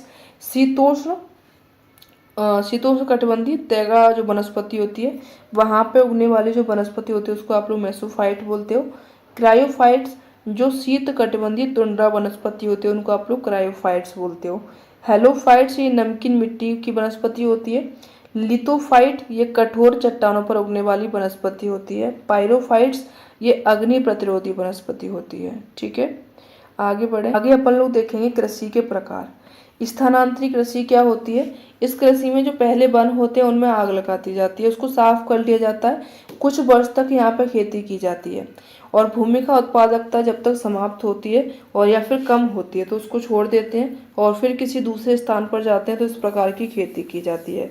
गहन कृषि जो अधिकाधिक कृषि उत्पादन प्राप्त करने के लिए भूमि पर अधिक मात्रा में रासायनिक उर्वरक दिए जाते हैं, उन्नत बीजों का उपयोग किया जाता है, कीटनाशकों का, सिंचाई का और फसल परिवर्तन का अधिक उपयोग किया जाता है, तो वो आपकी गहन कृषि हो जाएगी। मिश्रित कृषि, इस प्रकार की जो कृषि होती है उसमें कृषि कार्यों के साथ में पशुपालन जब किया जाए तो वो आपकी मिश्रित हो जाएगी। बागवानी या फिर रोपण कृषि, ये जो कृषि होती है पूर्णतः व्यापारिक उद्देश्य से की जाती है जिसमें नकदी फसलों का उत्पादन किया जाता है। डेयरी फार्मिंग में देखा जाए तो ये जो कृषि होती है इसमें दूध देने वाले पशुओं को पाला जाता है। ट्रक फार्मिंग में ये व्यापार स्तर पर की जाने वाली कृषि होती है और इसमें सब्जियों और फलों की कृषि की जाती है। परिवहन के लिए यहाँ पर ट्रकों का प्रयोग किया जाता है, इसलिए इसको ट्रक फार्मिंग कहा जाता है। रिले कृषि, इसमें खड़ी फसल के नीचे दूसरी अन्य फसल को बोया जाता है। जो बड़ी बड़ी फसल होगी उसके नीचे छोटी फसल को बो देते हैं, तो वो आपकी रिले हो जाएगी। चक्रीय कृषि, इसमें जो फसल चक्र होता है वो चक्र में बोई जाती है, यानी कि जो खेतों की उर्वरता बनी रहे, और मुख्य रूप से ये फलीदार पौधों का इसमें उगाया जाता है, एक चक्र बनाया जाता है। अब यहाँ पे विश्व की कुछ फसलों को देखेंगे, जैसे कि चावल है। चावल जो है एशिया की प्रमुख धान्य फसल है, और ये मुख्यतः एशिया के मानसूनी प्रदेशों में बोई जाती है। विश्व का लगभग 90% जो चावल है वो दक्षिण पूर्व एशिया में पैदा किया जाता है। चीन, भारत, इंडोनेशिया, बांग्लादेश, वियतनाम ये चावल उत्पादक देश हो जाएंगे। आवश्यक भौगोलिक दशाएं को क्या क्या चाहिए होती है? तापमान यहाँ पे 20 से लेकर के 27 डिग्री सेंटीग्रेड चाहिए। वर्षा 150 से लेकर के 200 सेंटीमीटर चाहिए। मिट्टी यहाँ पे चिकनी होनी चाहिए, गहरी होनी, चिकनी होनी चाहिए, और चिकनी दोमट होनी चाहिए। आगे देखा जाए, अंतर्राष्ट्रीय चावल अनुसंधान संस्थान मनीला फिलीपींस में स्थित है, ये आपको याद रखना है। चावल निर्यातक देश में भारत हो जाएगा, थाईलैंड हो जाएगा, इंडोनेशिया, वियतनाम हो जाएगा। और चावल आयातक देश श्रीलंका हो जाएगा, चीन, Japan, Bangladesh, USA, France, Cuba हो जाएगा। सेकंड नंबर पे आपकी गेहूं आती है, और इसका जो जन्मभूमि है वो फिलिस्तीन को माना जाता है। विश्व की दूसरी बड़ी खाद्यान्न फसल इसको माना जाता है। आवश्यक भौगोलिक दशाएं इसके देखी जाए तो बसंतकालीन तापमान इसको 20 से लेकर के 26 डिग्री सेंटीग्रेड चाहिए, और शीतकाल में 10 से लेकर के 15 तक। वर्षा यहाँ पे 50 से 75 सेंटीमीटर चाहिए। मिट्टी इसकी दोमट होनी चाहिए, भारी दोमट होनी चाहिए, हल्की चिकनी और काली होनी चाहिए। गेहूं निर्यातक देशों में यूएसए होगा, कनाडा होगा, अर्जेंटीना, ऑस्ट्रेलिया। और गेहूं आयातक देश में ब्रिटेन है, जर्मनी है, पोलैंड है, जापान, चीन, ब्राजील हो जाएगा। आगे देखें मक्का, तो इनका जो जन्म स्थान माना जाता है वो मैक्सिको को माना जाता है, और ये एक उभयलिंगी पौधा होता है। आवश्यक भौगोलिक दशा इनमें तापमान इनको 20 से 30 डिग्री चाहिए, और वर्षा इनको 60 से लेकर के 120 डिग्री सेंटीमीटर इनको वर्षा चाहिए होती है। मिट्टी इनको चिकनी चाहिए, दोमट चाहिए, कांप चाहिए। और विश्व में जो मक्के का लगभग 50% उत्पादन जो होता है वो यूएसए में होता है। कपास, भारत को कपास का जन्मदाता माना जाता है, और इनको तापमान 20 से 30 के बीच में चाहिए होता है, वर्षा 70 से 100 सेंटीमीटर के बीच में। मिट्टी चीका प्रधान दोमट होती है, काली होती है, चूना प्रधान होती है। कपास निर्यातक देशों में अमेरिका, भारत, ब्राजील, ऑस्ट्रेलिया। और कपास आयातक में great Britain, Japan, Germany, France, Italy और ऑस्ट्रेलिया हो जाएगा। जूट देखे जाए, पटसन, गन्ना, तो यहाँ पर जूट या फिर पटसन है, ये रेशेदार फसल होती है, और इनके लिए तापमान 27 से 37 के बीच में चाहिए, वर्षा 150 से 250 के बीच में। मिट्टी इनकी कछारी होनी चाहिए, डेल्टाई कांप होनी चाहिए, गहरी उपजाऊ होनी चाहिए। जूट का निर्यातक देश भारत है, बांग्लादेश और थाईलैंड हो जाएगा।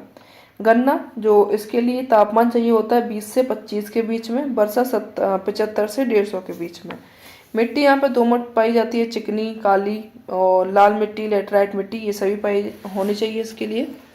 और एक बार फसल को जड़ के ऊपर से काटने के बाद में पुनः पैदावार लेना थोड़ा सा रतुनिंग इसको कहलाता है, ठीक है, ये आपको याद रखना है। आगे देखी जाए कॉफ़ी या फिर कहवा, इसकी उत्पत्ति इथोपिया से मानी जाती है। इनके लिए तापमान 14 से 26 डिग्री सेंटीग्रेड चाहिए, 150 से 300 सेंटीमीटर यहाँ पर वर्षा चाहिए। मिट्टी पोटास युक्त होनी चाहिए, उपजाऊ मिट्टी होनी चाहिए, लेटराइट मिट्टी होनी चाहिए। और ये छाया प्रिय पौधा होता है, अन्य पेड़ों की छाया में ये लगाया जाता है। जड़ों में पानी नहीं रुकना चाहिए, और ढलान वाली भूमि पर यह लगाया जाता है। चाय को देखा जाए तो चाय का जो जन्म स्थान है वो चीन को माना जाता है, ठीक है। आवश्यक इसके लिए दशाएं क्या चाहिए? तापमान 20 से 30 डिग्री सेंटीग्रेड चाहिए, 150 से 300 के बीच में वर्षा होनी चाहिए, ठीक है। मिट्टी इनके लिए गहरी भुरभुरी दोमट मिट्टी होनी चाहिए, ह्यूम्स होनी चाहिए, लोहांश युक्त होनी चाहिए, लेटराइट होनी चाहिए। चाय के निर्यातक देश में आपका श्रीलंका हो जाएगा, भारत हो जाएगा, चीन हो जाएगा। आयातक में यूएसए, यूके और जापान हो जाएंगे। रबड़ देखा जाए, इनका जन्म स्थान दक्षिण अमेरिका की अमेजन घाटी को माना जाता है। भौगोलिक दशाएं, तापमान यहाँ पे 20 से लेकर के 25 डिग्री सेंटीग्रेड चाहिए होता है, वर्षा यहाँ पे 25 सेंटीमीटर होनी चाहिए। गहरी दोमट मिट्टी होनी चाहिए, और उत्पादक देश में आप लोगों के इंडोनेशिया, मलेशिया, थाईलैंड, वियतनाम और आइवरी कोस्ट हो जाएगा। कोकोआ को देखा जाए तो इसका उपयोग जो है वो चॉकलेट बनाने में किया जाता है, और आवश्यक दशाएं यहाँ पे तापमान 16 से 24 डिग्री सेंटीग्रेड होना चाहिए, वर्षा 125 सेंटीमीटर होनी चाहिए। मिट्टी उपजाऊ दोमट होनी चाहिए। उत्पादक क्षेत्र आइवरी कोस्ट हो जाएगा, घाना, इंडोनेशिया और ब्राज़ील हो जाएगा। अब यहाँ पे लेटेस्ट डेटा अपन लोग देख लेते हैं। तो विश्व में फसल उत्पादन के शीर्ष देशों में अगर देखा जाए तो चावल है। चावल जो चीन, भारत, इंडोनेशिया, बांग्लादेश और वियतनाम हो जाएगा। गेहूं का उत्पादन सबसे ज़्यादा चीन में, फिर भारत में, फिर रूस में, फिर यूएसए में। गन्ना में ब्राज़ील, भारत, फिर चीन हो जाएगा। कपास में आपका फर्स्ट पे चीन हो जाएगा, सेकंड पे भारत हो जाएगा, थर्ड पे यूएसए हो जाएगा। चाय में देखा जाए तो फर्स्ट पे आपका चीन होगा, भारत सेकंड पे, केन्या थर्ड पे हो जाएगा। मक्का में देखा जाए तो यूएसए फर्स्ट पे है, चीन सेकंड पे है, ब्राज़ील थर्ड पे है। जौ में देखा जाए तो रूस फर्स्ट पे हो जाएगा, फ्रांस सेकंड, जर्मनी थर्ड पे हो जाएगा। तंबाकू में देखा जाए चीन फर्स्ट पे है, ब्राज़ील सेकंड, भारत थर्ड पे है। मूंगफली में चीन फर्स्ट पे है, भारत सेकंड पे है और नाइजीरिया थर्ड पे हो जाएगा। जूट में देखा जाए तो भारत फर्स्ट पे है, ठीक है। जूट में आपको याद रखना है भारत फर्स्ट कहाँ पे है, जूट में होगा। बांग्लादेश सेकंड पे हो जाएगा। रबर पे देखा जाए तो थाईलैंड आपका फर्स्ट पे है, इंडोनेशिया सेकंड, वियतनाम थर्ड और फोर्थ नंबर पे आप लोगों का भारत हो जाएगा। कॉफ़ी में ब्राज़ील, फिर वियतनाम, फिर कोलंबिया हो जाएगा। नारियल में देखा जाए तो इंडोनेशिया, फिलीपींस थर्ड पे भारत है। कोकोआ में देखा जाए तो आइवरी कोस्ट होगा, घाना है, फिर इंडोनेशिया होगा। सोयाबीन में देखा जाए तो यूएसए के बाद में ब्राज़ील होगा, अर्जेंटीना। दलहन में देखा जाए भारत फर्स्ट पे है, रूस फिर पोलैंड हो जाएगा। केला में देखा जाए तो भारत यहाँ पे भी फर्स्ट में है, चीन और फिर फिलीपींस। मसाले में भी भारत फर्स्ट पे है, बांग्लादेश उसके बाद में चीन होगा। दूध में भारत फर्स्ट पे है, यूएसए फिर चीन हो जाएगा। चुकंदर में देखा जाए तो रूस, फ्रांस, यूएसए होगा। आलू में चीन, भारत, रूस हो जाएगा। प्याज में चीन, भारत, यूएसए हो जाएगा। ये जो आपसे छोटे छोटे ये नहीं पूछे जाते हैं, ठीक है। जो फर्स्ट पे उनको आप लोग याद रखिएगा। संतरा में ब्राज़ील, चीन, भारत हो जाएगा। टमाटर में चीन, भारत, यूएसए हो जाएगा। और ज्वार में आपका यूएसए, मैक्सिको, नाइजीरिया हो जाएगा। और भी रह गए हैं इधर, इनमें देखा जाए फसल जिनमें भारत द्वितीय स्थान पर है वो आपको ध्यान रखने हैं। चावल में है, गेहूं में है, गन्ना में है, कपास में है। चाय, मूंगफली, आलू, प्याज, टमाटर। फसल जिनमें भारत फर्स्ट स्थान पर है वो आपका जूट, दलहन, केला, मसाले और दूध हो जाएगा, ठीक है। ये सभी आपको याद रखने हैं। और वो फसल जिनमें चीन पहले नंबर पे है तो वो आपके चावल, गेहूं, कपास, चाय, तंबाकू, मूंगफली, आलू, प्याज, टमाटर। याद रखिएगा, इस तरीके से भी आप लोग याद कर सकते हो। आगे देखें तो मृदा को, सॉइल को देखा जाए तो मृदा का विभाजन, मृदा क्षेत्रीय मृदा और अविक्षेत्रीय मृदा। क्षेत्रीय मृदा में दो तरीके की होती है, पेडाल्फर और पेडोकल। पेडाल्फर में पोर्जल मृदा आती है, लाल मृदा आती है, लेटेराइट मृदा आती है, चरनोजम आती है, टुंड्रा मृदा आती है। पेडोकल में जहाँ पे 63.5 सेंटीमीटर से भी कम वर्षा होती है, यहाँ पे 63.5 सेंटीमीटर से अधिक वर्षा होती है। पेडोकल में आपकी आ जाती है प्रेयरी मृदा, चेस्टनट मृदा, सरोजम और मरुस्थली मृदा। और जो अक्षेत्रीय मृदा होती है उसमें जलोढ़ आ जाएगी और लोयस आ जाएगी, ठीक है। आगे बढ़े, इनका क्षेत्रीय मृदा में देखा जाए जो पोर्जल मृदा होती है तो ये कोणधारी और उच्च अक्षांशीय प्रदेशों में पाई जाती है। ह्यूमस की मात्रा यहाँ पे कम होती है, अम्लीय होती है और अनउपजाऊ होती है। खाद, उर्वरक, फसल और शस्यावर्तन से इसको उपजाऊ बनाया जा सकता है। लाल पीली मृदा तो ये उष्णकटिबंधीय, उच्च ताप वाली और उच्च आर्द्रता वाले प्रदेशों में पाई जाती है। ह्यूमस की मात्रा यहाँ पे भी कम होती है। लोहे की उपस्थिति के कारण इसका रंग लाल दिखाई देता है। इसमें कैल्शियम की मात्रा कम होती है, अम्लीय मृदा होती है। और यह कपास एवं तंबाकू उत्पादन के लिए उपयुक्त होती है, चीड़ के वृक्षों के लिए उपयुक्त होती है। आगे बढ़े, नेक्स्ट आप लोगों को लेटेराइट मृदा तो यह भूमध्य रेखीय सवाना, उष्ण और आर्द्र जलवायु प्रदेशों में पाई जाती है। ह्यूमस का यहाँ पे भी अभाव होता है। लोहे, एल्यूमिनियम ऑक्साइड के निक्षेप पाए जाते हैं। बॉक्साइट, लिमोनाइट, मैग्नेटाइट खनिज यहाँ पे पाया जाता है और कृषि के लिए अनुपयुक्त होती है। कठोर लकड़ी वाली कांटेदार वनस्पति यहाँ पे पाई जाती हैं। जायरे बेसिन, अमेजन बेसिन, दक्षिण पूर्व एशिया के मुख्य क्षेत्रों में ये मृदा पाई जाती है। नेक्स्ट है आपके चरनोजम, काली मृदा तो ये समशीतोष्ण क्षेत्रों में पाई जाती है। ह्यूमस एवं कैल्शियम की मात्रा यहाँ पे अधिक होती है, ठीक है। चरनोजम में पाए जाते हैं ह्यूमस। और आर्द्रता ग्रहण क्षमता अधिक होती है, सिंचाई की आवश्यकता इनको कम होती है। रूस के स्टेपी और उत्तरी अमेरिका के प्रेयरी, अर्जेंटीना के पंपास, अफ्रीका के बेल्ट क्षेत्रों में ये मृदा पाई जाती है। टुंड्रा मृदा को देखें आगे तो जो टुंड्रा मृदा है ये टुंड्रा प्रदेशों में पाई जाती है। ह्यूमस की मात्रा यहाँ पर भी अधिक होती है। और यहाँ पर काई, लाइकेन जो होता है, मांस यहाँ पे मुख्यतः पाई जाती है। प्रेयरी में देखा जाए तो बहुत अधिक उपजाऊ होती है। मक्का यहाँ की प्रमुख फसल हो जाएगी। चूने का अंश यहाँ पे कम होता है पूर्वी यूरोप और यूएसए के शीतोष्ण घास के मैदानों में यह मृदा पाई जाती है। चेस्टनट को देखा जाए तो गहरी भूरी मृदा होती है और महाद्वीपों के अर्धशुष्क भागों में पाई जाती है। घास के मैदानों के भागों में पाई जाती है। सेरोजेम्स मृदा को देखा जाए तो कैस्पियन सागर के पूरब में, रूस के दक्षिणी भाग में और अमेरिका के पश्चिमी भाग में पाई जाती है। यहाँ पे भी ह्यूमस की मात्रा कम होती है और पोषक तत्वों की दृष्टि से ये धनी होती है। गेहूं व कपास की कृषि के लिए काफी ज्यादा उपयुक्त होती है। आगे देखा जाए तो मरुस्थलीय मृदा, ये कम वर्षा होती है, अधिक तापमान और अत्यधिक बाष्पीकरण वाले क्षेत्रों में पाई जाती है। उपजाऊ तत्वों का जल द्वारा रिसाव होता है। यहाँ पे अपक्षालन यानी कि लीचिंग प्रोसेस यहाँ पे बिल्कुल नहीं होती है। क्षारीय मृदा होती है, ह्यूमस की मात्रा यहाँ पे भी कम होती है। वनस्पति का यहाँ पे अभाव पाया जाता है। मृदा बहुत उपजाऊ होती है लेकिन सिंचाई की आवश्यकता न होने के कारण ये रह जाती है। जलोढ़ मृदा देखी जाए तो विश्व की सभी जो बड़ी नदियां हैं, नदी घाटियों में ये मृदा पाई जाती है और आवश्यक खनिज तत्वों की दृष्टि से ये काफी ज्यादा धनी होती है। विश्व की सर्वाधिक उपजाऊ मृदाओं में से ये एक होती है। चावल, जूट, गेहूं, गन्ना, कपास की कृषि के लिए काफी ज्यादा उपयोगी होती है। लोएस मृदा, लोएस को देखा जाए तो इसका जो सर्वाधिक विस्तार होता है वो पश्चिमी चीन में है, मध्यवर्ती यूरोप में है, मिसिसिपी प्रदेश में पाई जाती है। अपक्षालन जो लीचिंग की क्रिया होती है वो भी यहाँ पे नहीं होती है और ये मृदा बहुत ज़्यादा उपजाऊ होती है। मृदा जो सॉइल का नवीन वर्गीकरण देखी जाए तो उसको अपन लोग भी पढ़ लेते हैं। एंटीसोल यानी कि ये आपको मिलेगी सहारा, अलास्का, साइबेरिया, तिब्बत में। विशेषता इसकी क्या होती है, विकास पूरी तरीके से नहीं हुआ होता है और इसमें संस्थानों का अभाव पाया जाता है। इन्वर्टिसोल, ये इसमें स्थान आप लोग याद रखेंगे, पूर्वी अमेरिका, दक्षिण अमेरिका, सूडान, भारत और ऑस्ट्रेलिया। विशेषता यहाँ पे पानी मिलने पर फैल जाती है और सूखने पर सिकुड़ जाती है। इसमें दरारें पड़ जाती हैं, जुताई करने में काफ़ी ज़्यादा मुश्किलें पड़ती हैं। अन्य नाम इसका काली मिट्टी होता है, रेगुल मिट्टी होता है, कपास मिट्टी, ये सभी इसके अन्य नाम होते हैं। आगे है आपका एरिडोसोल, ये आपको दक्षिण अमेरिका, मध्य मैक्सिको, सहारा, ऑस्ट्रेलिया, गोबी मरुस्थल, इनके दक्षिण अमेरिका के पश्चिम में। और यहाँ पे जो विशेषताएं होती है वो अपक्षालन यहाँ पे नहीं होता है। जैविक पदार्थ यहाँ पे न्यून मात्रा में पाए जाते हैं और ये आपको रेगिस्तानी मृदा के नाम से आप इसको जानते हो। मोलिसोल, ये आपको अमेरिका, चीन, Mongolia, Paraguay, Uruguay, Australia, Argentina वाले क्षेत्रों में देखने को मिलती है। विशेषता इसकी क्या होती है, मुलायम होती है, भुरभुरी होती है, प्रेयरी वनस्पति से संबंधित होती है, विशेष उपजाऊ होती है और अति विकसित होती है। इसमें घास मैदानों का विकास पाया जाता है। इंसेप्टिसोल्स, ये स्थान यानी कि यहाँ पे America, Chile, Colombia, Spain, France, Siberia, पूर्वी चीन, गंगा घाटी में ये पाई जाती है। विशेषता यहाँ पे नूतन मिट्टी होती है, संस्तर अल्प विकसित होते हैं और इनमें अपक्षालन एवं अपक्षय की तीव्रता थोड़ी सी कम होती है। आगे देखा जाए तो स्पोडोसोल, ये आपको उत्तरी अमेरिका, उत्तरी यूरोप, उत्तर अमेरिका, ऑस्ट्रेलिया में देखने को मिलती है।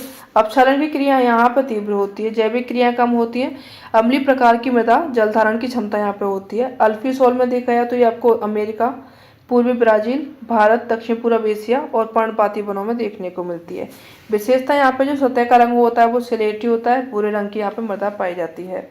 अल्टीसोल, दक्षिण पूर्व अमेरिका, उत्तर पूर्व ऑस्ट्रेलिया और दक्षिण पूर्व एशिया, ब्राजील, पराग्वे में देखने को मिलती है। विशेषता यहाँ पे अम्लीय मिट्टी होती है, ऑक्साइड के कारण का रंग जो होता है वो लाल होता है। ऑक्सीसोल देखा जाए, ऑक्सीसोल में ये आपका उत्तर ब्राजील, अफ्रीका, दक्षिण पूर्व अफ्रीका में पाई जाती है। ये गहन अपक्षालित मृदा होती है, सिलिकेट उपस्थित नहीं होता है, पर्याप्त मात्रा में इसमें लोहा एवं एल्यूमिनियम होता है, झूमिंग कृषि के लिए काफ़ी ज़्यादा उपयोग की जाती है। हिस्टोसोल, ये शीत प्रदेशों में पाई जाती है और पौधों के वियोजित अवशेष अधिक मात्रा में यहाँ पे प्राप्त कम होते हैं। जो अधिक मृतिका होती है, पौधों की जो वियोजित अवशेष होते हैं वो अधिक होते हैं और मृतिका की मात्रा कम होती है। अम्लीय मृदा में देखा जाए तो जो पोषण तत्व है वो न्यूनता पाई जाती है और चूने एवं उर्वरकों के द्वारा उपजाऊ इनको बनाया जा सकता है। नेक्स्ट अपन लोग देखें विश्व के खनिज उत्पादन। धातु उनके खनिज देखा जाए तो लोहा धातु उसके खनिज अपन लोग देखें अयस्क में मैग्नेटाइट हो जाएगा, हेमेटाइट, लिमोनाइट, सिडेराइट। मैग्नीज के पायरोल्साइट हो जाएगा, साइलोमेरिन हो जाएगा, ब्रोनाइट हो जाएगा, रोडोक्रोसाइट हो जाएगा। तांबा के क्यूप्राइट हो जाएगा, चेल्कोपायराइट हो जाएगा, चेल्कोसाइट हो जाएगा और मेचेलाइट हो जाएगा। एल्यूमिनियम के देखा जाए तो बॉक्साइट होंगे, चांदी का अर्जेटाइट हो जाएगा और पाइजराइट होगा। टिन का कैसेराइट होगा, सीसा का गैलेना, जस्ता का कैलेमीन, अभ्रक का पिग्माइट हो जाएगा। ये आपको एज इट इज याद रखने पूछा जाता है। प्रमुख खनिज देखे जाए तो धात्विक खनिज और अधात्विक खनिज। धात्विक में आप लोगों के लोह धातु हो जाएगा, लोह मिश्रित हो जाएगा, अलोहांश हो जाएगा, अन्य हो जाएंगे। लोह धातु में देखे जाए तो आपके हेमेटाइट, मैग्नेटाइट, लिमोनाइट, सिडेराइट और पाइराइट।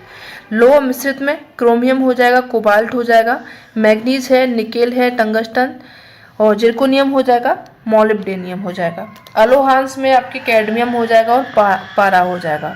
अन्य में आपके तांबा, जस्ता, टिन, सीसा, रांगा, सोना, चांदी, प्लेटिनम, यूरेनियम और लिथियम। अधात्विक में आप लोगों के कोयला हो जाएगा, पेट्रोलियम हो जाएगा, प्राकृतिक गैस हो जाएंगे, नाइट्रेट, फॉस्फेट और पोटास गंधक हो जाएगा, हीरा, पन्ना, नीलम, ओपल हो जाएगा, जिप्सम, नमक, अभ्रक हो जाएगा, बलुआ पत्थर। ये सभी आप लोगों के अधात्विक खनिजों में आ जाएंगे। खनिजों की विशेषता अपन लोग देखें तो जो खनिजों की विशेषताएं, लो अयस्क यहाँ पे आयरन ओर का अगर देखा जाए तो मैग्नेटाइट जिसमें धातु का अंश होता है 72%, रंग इनका काला होता है, सर्वोत्तम किस्म का ये लो अयस्क होता है। हेमेटाइट में देखा जाए धातु का अंश 60 से 70% होता है, लिमोनाइट में 50 से 60% का और सिडेराइट में 40 से 45% होता है। ठीक है, इसको आप लोग लोह कार्बोनेट कहते हो। तांबा में देखा जाए तो तांबा जो बनता है ये तांबा और कॉपर यानी कि जो टिन होता है उससे मिलकर के आपको कांसा ब्रोंज बनता है और कांसा और जस्ता मिलकर के पीतल बनता है। अभ्रक देखी जाए माइका, तो अभ्रक जो है सीट के उत्पादन एवं भंडारण में भारत का पहला स्थान है।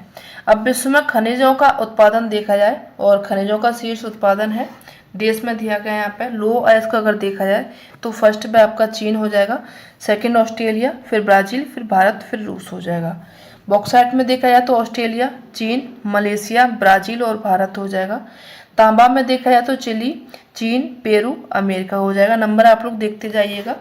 जस्ता में देखा जाए तो जस्ता में आपका चीन, फिर ऑस्ट्रेलिया, पेरू, यूएसए, फिर भारत होगा। मैग्नीज में देखा जाए तो दक्षिण अमेरिका, चीन, ऑस्ट्रेलिया, गेबन और ब्राजील होगा। टिन में आपका चीन फर्स्ट पे, इंडोनेशिया सेकंड, म्यांमार, फिर ब्राजील, फिर बोलीविया। सोना में चीन फर्स्ट है, ऑस्ट्रेलिया सेकंड, रूस third, USA fourth, Canada 5। Uranium में कजाकिस्तान फर्स्ट पे है, कनाडा, फिर ऑस्ट्रेलिया, फिर आपका नाइजर हो जाएगा, उसके बाद में रूस होगा। चांदी में आपका मैक्सिको फर्स्ट पे है, पेरू, फिर चीन, फिर रूस और उसके बाद में आपका ऑस्ट्रेलिया हो जाएगा। अभ्रक में भारत फर्स्ट पे है, चीन सेकंड, अर्जेंटीना, फिर ब्राजील होगा। कोयला में आप लोगों का चीन फर्स्ट पे है, ठीक है, यूएसए, फिर भारत होगा, ऑस्ट्रेलिया, इंडोनेशिया।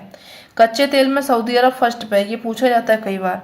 यूएसए, रूस, कनाडा, चीन होगा। प्राकृतिक गैस में आपका यूएसए, फिर रूस, फिर ईरान, फिर आपका कतर होगा, उसके बाद में कनाडा होगा। आगे देखा जाए विश्व के औद्योगिक केंद्र, तो विश्व के महत्वपूर्ण जो औद्योगिक प्रदेश है जहां से आपसे पूछा जाता है उनको देखेंगे। न्यू इंग्लैंड प्रदेश यूएसए में अवस्थित है, सूती वस्त्र, ऊनी वस्त्र, चमड़ा, मशीन उद्योग के लिए जाना जाता है। रुर या फिर निम्न राइन प्रदेश ये यूरोप में है, इसमें कोयले के भंडार मिलेंगे, राइन नदी घाटी के द्वारा परिवहन की सुविधा होती है। लौह इस्पात उद्योग के लिए विश्व प्रसिद्ध है। ये जो राइन नदी है माल परिवहन की दृष्टि से विश्व में सबसे ज्यादा व्यस्त नदी है। ये लॉरेन या फिर सार प्रदेश में देखा जाए तो फ्रांस का जो नांसी है, नांसी से सार तक ये फैला हुआ है और लौह उद्योग के लिए ये विश्व प्रसिद्ध है। साइलेशिया क्षेत्र में देखा जाए तो पोलैंड और चेकोस्लोवाकिया क्षेत्र है यूरोप में, उसमें अवस्थित है। भारी उद्योग, वस्त्र उद्योग, रासायन उद्योग के लिए काफी ज्यादा प्रसिद्ध है। आगे बढ़ेंगे पो घाटी। चलिए, पो घाटी यूरोप में है, वस्त्र, ऑटोमोबाइल और इनके लिए काफी ज्यादा प्रसिद्ध है। बर्मिंघम या फिर मिडलैंड क्षेत्र ये ग्रेट ब्रिटेन में है, ये लोहा इस्पात के लिए काफी ज्यादा प्रसिद्ध है। लंकाशायर ये ग्रेट ब्रिटेन में है, वस्त्र उद्योग के लिए प्रसिद्ध है। लेनिनग्राद ये रूस में है, जलयान के लिए, मशीन के लिए, कागज के लिए फेमस है। क्वांगटो प्रदेश जापान का सबसे बड़ा औद्योगिक प्रदेश है। टोक्यो, याकोहामा, कावासाकी इसके प्रमुख केंद्र हो जाएंगे। लोहा इस्पात और जहाजरानी, मशीन यान, वायुयान और इलेक्ट्रॉनिक ये सभी उद्योग यहाँ पर चलाए जाते हैं। किंकी प्रदेश ये जापान में है, वस्त्र उद्योग के लिए, जलयान के लिए, वायुयान के लिए यहाँ पर प्रसिद्ध है। नागोया प्रदेश जापान में है और वस्त्र उद्योग के लिए काफ़ी ज़्यादा प्रसिद्ध है। दक्षिणी मंचूरिया प्रदेश ये चीन में है, लोह इस्पात के लिए और धातु उद्योग के लिए जाना जाता है। कैंडन प्रदेश ये चीन में है और ये भी वस्त्र उद्योग के लिए, जलयान के लिए और मिट्टी के बर्तनों के लिए जाना जाता है। अब यहाँ पे विश्व के महत्वपूर्ण औद्योगिक नगर दिए गए हैं, उनको भी देख लेते हैं। शिकागो जो कि यूएसए में लोह इस्पात मांस के लिए जाना जाता है। डेट्रॉइट ऑटोमोबाइल के लिए जाना जाता है, यूएसए में है। लॉस एंजल्स फिल्म के लिए जाना जाता है, तेल शोधन के लिए जाना जाता है, यूएसए में है। फिलाडेल्फिया लोकोमोटिव के लिए जाना जाता है, ये भी यूएसए में है। पिट्सबर्ग लोह इस्पात के लिए जाना जाता है, यूएसए में है। बर्मिंघम यूएसए में है, लोह इस्पात के लिए जाना जाता है। मैनचेस्टर ग्रेट ब्रिटेन में है, सूती वस्त्र के लिए जाना जाता है। Burton on trade great Britain जो आपका शराब उद्योग के लिए जाना जाता है। हांगकांग चीन में खिलौने के लिए जाना जाता है। चेलियाबिंस्क ये रूस में लोह इस्पात के लिए जाना जाता है। सेंट पीटर्सबर्ग रूस में जलयान निर्माण और ऑटोमोबाइल्स के लिए जाना जाता है। मैग्नेटोगस्क ये आपका लोह इस्पात के लिए जाना जाता है। व्लादिवोस्टोक रूस में जलयान के लिए जाना जाता है और म्यूनिख जर्मनी में लेंस निर्माण के लिए जाना जाता है। रुर घाटी जर्मनी में कोयला उपस्थिति अनेक उद्योग के लिए जाना जाता है। पेरिस फ्रांस जो कि फैशनेबल कपड़े और कॉस्मेटिक उद्योग के लिए जाना जाता है। कावासाकी जापान में लोह इस्पात और जलयान निर्माण के लिए जाना जाता है। ओसाका जापान का सूती वस्त्र और लोह इस्पात के लिए जाना जाता है। नगोया ये भी सूती वस्त्र और रेशम उद्योग के लिए जाना जाता है। बाकू अजरबैजान में है जो कि तेल शोधन के लिए जाना जाता है। ज्यूरिख ये आपका स्विट्जरलैंड में इंजीनियरिंग के लिए जाना जाता है। मिलान इटली में है, रेशमी वस्त्र के लिए जाना जाता है। वियना ऑस्ट्रिया में कांच उद्योग के लिए जाना जाता है। वेलिंगटन न्यूजीलैंड में डेयरी उद्योग के लिए जाना जाता है। ग्लासगो स्कॉटलैंड में जलयान निर्माण के लिए जाना जाता है और बैंकॉक आपका थाईलैंड में है, ये भी जलयान निर्माण के लिए जाना जाता है। जोहान्सबर्ग दक्षिण अफ्रीका में सोना उत्पादन के लिए जाना जाता है और किम्बरले दक्षिण अफ्रीका की खाने हैं, हीरा खनन के लिए काफ़ी ज़्यादा फेमस हैं। विश्व के प्रमुख मैदानों को देखे जाए तो प्रेयरी घास के मैदान अमेरिका और कनाडा में, लानोस वेनेजुएला कोलंबियाना में और सेल्वास अमेजन बेसिन में, कंपोज ब्राज़ील में, पंपास अर्जेंटीना में, सवाना अफ्रीका एशिया और ऑस्ट्रेलिया में है। बेल्ट दक्षिण अफ्रीका में, पुस्टाज हंगरी में हो जाएंगे। स्टेपी साइबेरिया और मंचूरिया में हो जाएंगे। डाउन्स ऑस्ट्रेलिया में, कैंटरबरी न्यूजीलैंड में हो जाएगा। पटाना ये आपका श्रीलंका में और पेडंग मलेशिया में। विश्व की कुछ जनजातियों को देख लेते हैं। एस्किमो ये आपको कनाडा, ग्रीनलैंड, लैपलैंड, उत्तर साइबेरिया, टुंड्रा प्रदेश के निवासी हैं। मंगोलॉयड प्रजाति के लोग हैं ये और मुख्यतः ये शिकारी हैं। स्लेज जो एस्किमो लोगों के द्वारा प्रयोग की जाने वाली बिना पहिए की गाड़ी होती है। इग्लू ये लोगों का घर होता है, ठीक है, जो कि चट्टानों, जो बर्फ की चट्टानें होती हैं उनको काट करके बनाया जाता है। किर्गिज मध्य एशिया के किर्गिस्तान प्रदेश के निवासी होते हैं। पशुचारक होते हैं, कृषि फार्म करते हैं, स्थायी कृषि करने लगे हैं और ये पशुचारण के लिए सपरिवार ऋतु प्रवास करते हैं। कुमिस दूध को सड़ाकर बनाई जाने वाली शराब इनके द्वारा बनती है और युर्त अस्थायी निवास के लिए तंबू द्वारा बनाए गए घर होते हैं। आगे देखें तो बद्दू ये अरब प्रायद्वीप के दक्षिण क्षेत्र में यमन, अदन, ओमान में निवास करते हैं। पिग्मी ये मध्य अफ्रीका के पश्चिम में गैबन से युगांडा के बीच में निवास करते हैं। चलवासी होते हैं, न तो कृषि करते हैं न ही पशुपालन करते हैं। शिकारी होते हैं और ये नाटिकत के निग्रेटो होते हैं। मसाई ये पूर्वी अफ्रीका में विक्टोरिया झील के आसपास में होते हैं। कीनिया, तंजानिया और युगांडा में निवास करते हैं और ये गाय की पूजा करते हैं। तंत्र विद्या में बहुत ज़्यादा विश्वास रखते हैं।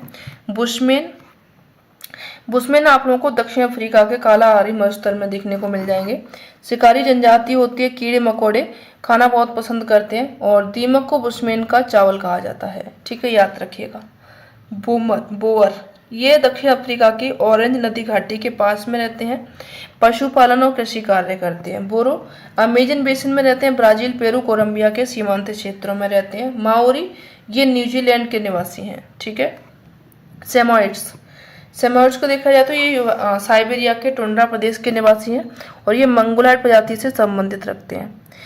कैसेक्स जो आपके कोसेक्स होते हैं ये पोलैंड, लिथुआनिया, मसोका और रूस में मिलते हैं। ये काला सागर एवं कैस्पियन सागर के निकटवर्ती क्षेत्रों में रहते हैं और दक्षिण अफ्रीका में ये निवास करते हैं। जूलू को देखा जाए तो ये जूलू दक्षिण अफ्रीका में निवास करते हैं। चलो आगे नेक्स्ट देखें। विश्व परिवहन से संबंधित जो आपसे क्वेश्चन पूछे जाते हैं, तो विश्व के प्रमुख समुद्री जलमार्ग उत्तरी अटलांटिक जलमार्ग या पश्चिमी यूरोप और उत्तरी अमेरिका जैसे विश्व के 2 विकसित प्रदेशों को मिलाने वाला जलमार्ग है। विश्व का सबसे व्यस्त समुद्री जलमार्ग है ये। स्थित महत्वपूर्ण पत्तन यहाँ पर देखे जाए तो लंदन है, Liverpool, Glasgow, Hamburg, Rotterdam, New York, Boston, Philadelphia और मॉन्ट्रियल हो जाएगा।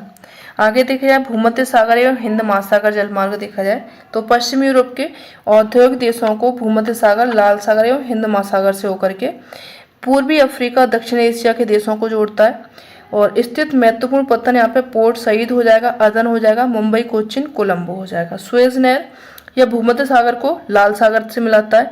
इसके उत्तर में पोर्ट सईद है, दक्षिण में प्रवेश द्वार है, ठीक है, जो सुएज पत्तन है। और इस जलमार्ग का संबंध जो है विश्व की 75% जनसंख्या से है। पनामा नहर को देखा जाए तो ये अटलांटिक महासागर को प्रशांत महासागर से जोड़ती है और इस नहर में जहाजों को 3 लॉक से होकर के गुजरना पड़ता है। और पनामा नहर से सबसे अधिक लाभ जो होता है वो संयुक्त राज्य अमेरिका को है। दक्षिण अटलांटिक जलमार्ग या पश्चिमी यूरोप की दक्षिण अमेरिका से मिलाता है। पूर्वी यूएसए और दक्षिण अमेरिका देशों के ब्राजील और अर्जेंटीना के मध्य में व्यापार इसी मार्ग से होता है। स्थित यहाँ पे जो महत्वपूर्ण पत्तन है वो ब्यूनस आयर्स हो जाएगा, मोंटेवीडियो हो जाएगा, रियो डे जेनेरियो हो जाएगा, लंदन है, लिवरपूल है, हैम्बर्ग, ये सब यहाँ के पत्तन हो जाएंगे। आगे देखें तो प्रशांत महासागरीय पत्तन यह उत्तरी अमेरिका और पूर्वी एशिया के मध्य व्यापार का जलमार्ग है और उत्तरी अमेरिका के सिएटल और सैन फ्रांसिस्को बंदरगाहों को टोक्यो एवं याकोहामा से जोड़ता है। आंतरिक जल परिवहन देखा जाए, मिसिसिपी जलमार्ग उत्तरी अमेरिका में और ये यूएसए के आंतरिक भागों को मैक्सिको की खाड़ी से जोड़ता है। राइन जलमार्ग यूरोप में है और यह विश्व का सबसे अधिक व्यस्त जलमार्ग है। ये बेल्जियम, फ्रांस, जर्मनी और स्विट्जरलैंड के मध्य व्यापार मार्ग है। कील नहर ये यूरोप में है और यह उत्तर सागर को बाल्टिक सागर से जोड़ती है। सू नहर ये उत्तरी अमेरिका में और यह सुपीरियर झील को हिरन झील से जोड़ती है। मैनचेस्टर नहर ब्रिटेन में है और ये ब्रिटेन में मैनचेस्टर एवं ईस्थम को मिलाती है। आगे बढ़े, चलो इतना ही है। चलो गोटा नहर स्वीडन में और यह स्वीडन में स्टॉकहोम एवं गोटेनबर्ग के बीच में बनाई गई है। स्टेलिन नहर सोवियत संघ में है, यह पूर्व सोवियत संघ में रोस्तव एवं स्टेलिनग्राद के निवासी को स्टेलिनग्राद को मिलाती है। विश्व के रेल मार्ग देखा जाए तो ट्रांस साइबेरियन रेल मार्ग सेंट पीटर्सबर्ग व व्लादिवोस्टोक को मिलाता है। कनाडियन पैसिफिक रेल मार्ग हैलिफैक्स व वैंकूवर को जोड़ता है। ट्रांस ऑस्ट्रेलियन रेल मार्ग सिडनी व पर्थ को जोड़ता है। ओरिएंट एक्सप्रेस रेल मार्ग ये पेरिस और इस्तांबुल को जोड़ता है। तो ये हो गया आप लोगों का रैपिड रिवीजन वाला सेशन। थोड़ा बहुत आपका और भी बचा है कुछ यूनिट से, उनको भी आपको हम 1-2 दिन में प्रोवाइड करा देंगे और हो सकता है यहाँ से आप लोगों को बहुत ज़्यादा हेल्प मिलेगी। अगर हेल्प मिले तो ज़रूर बताइएगा और ज़्यादा से ज़्यादा इसको अपने सभी फ्रेंड्स में शेयर भी कीजिए, ठीक है। मिलते हैं नेक्स्ट सेशन में, तब तक के लिए धन्यवाद।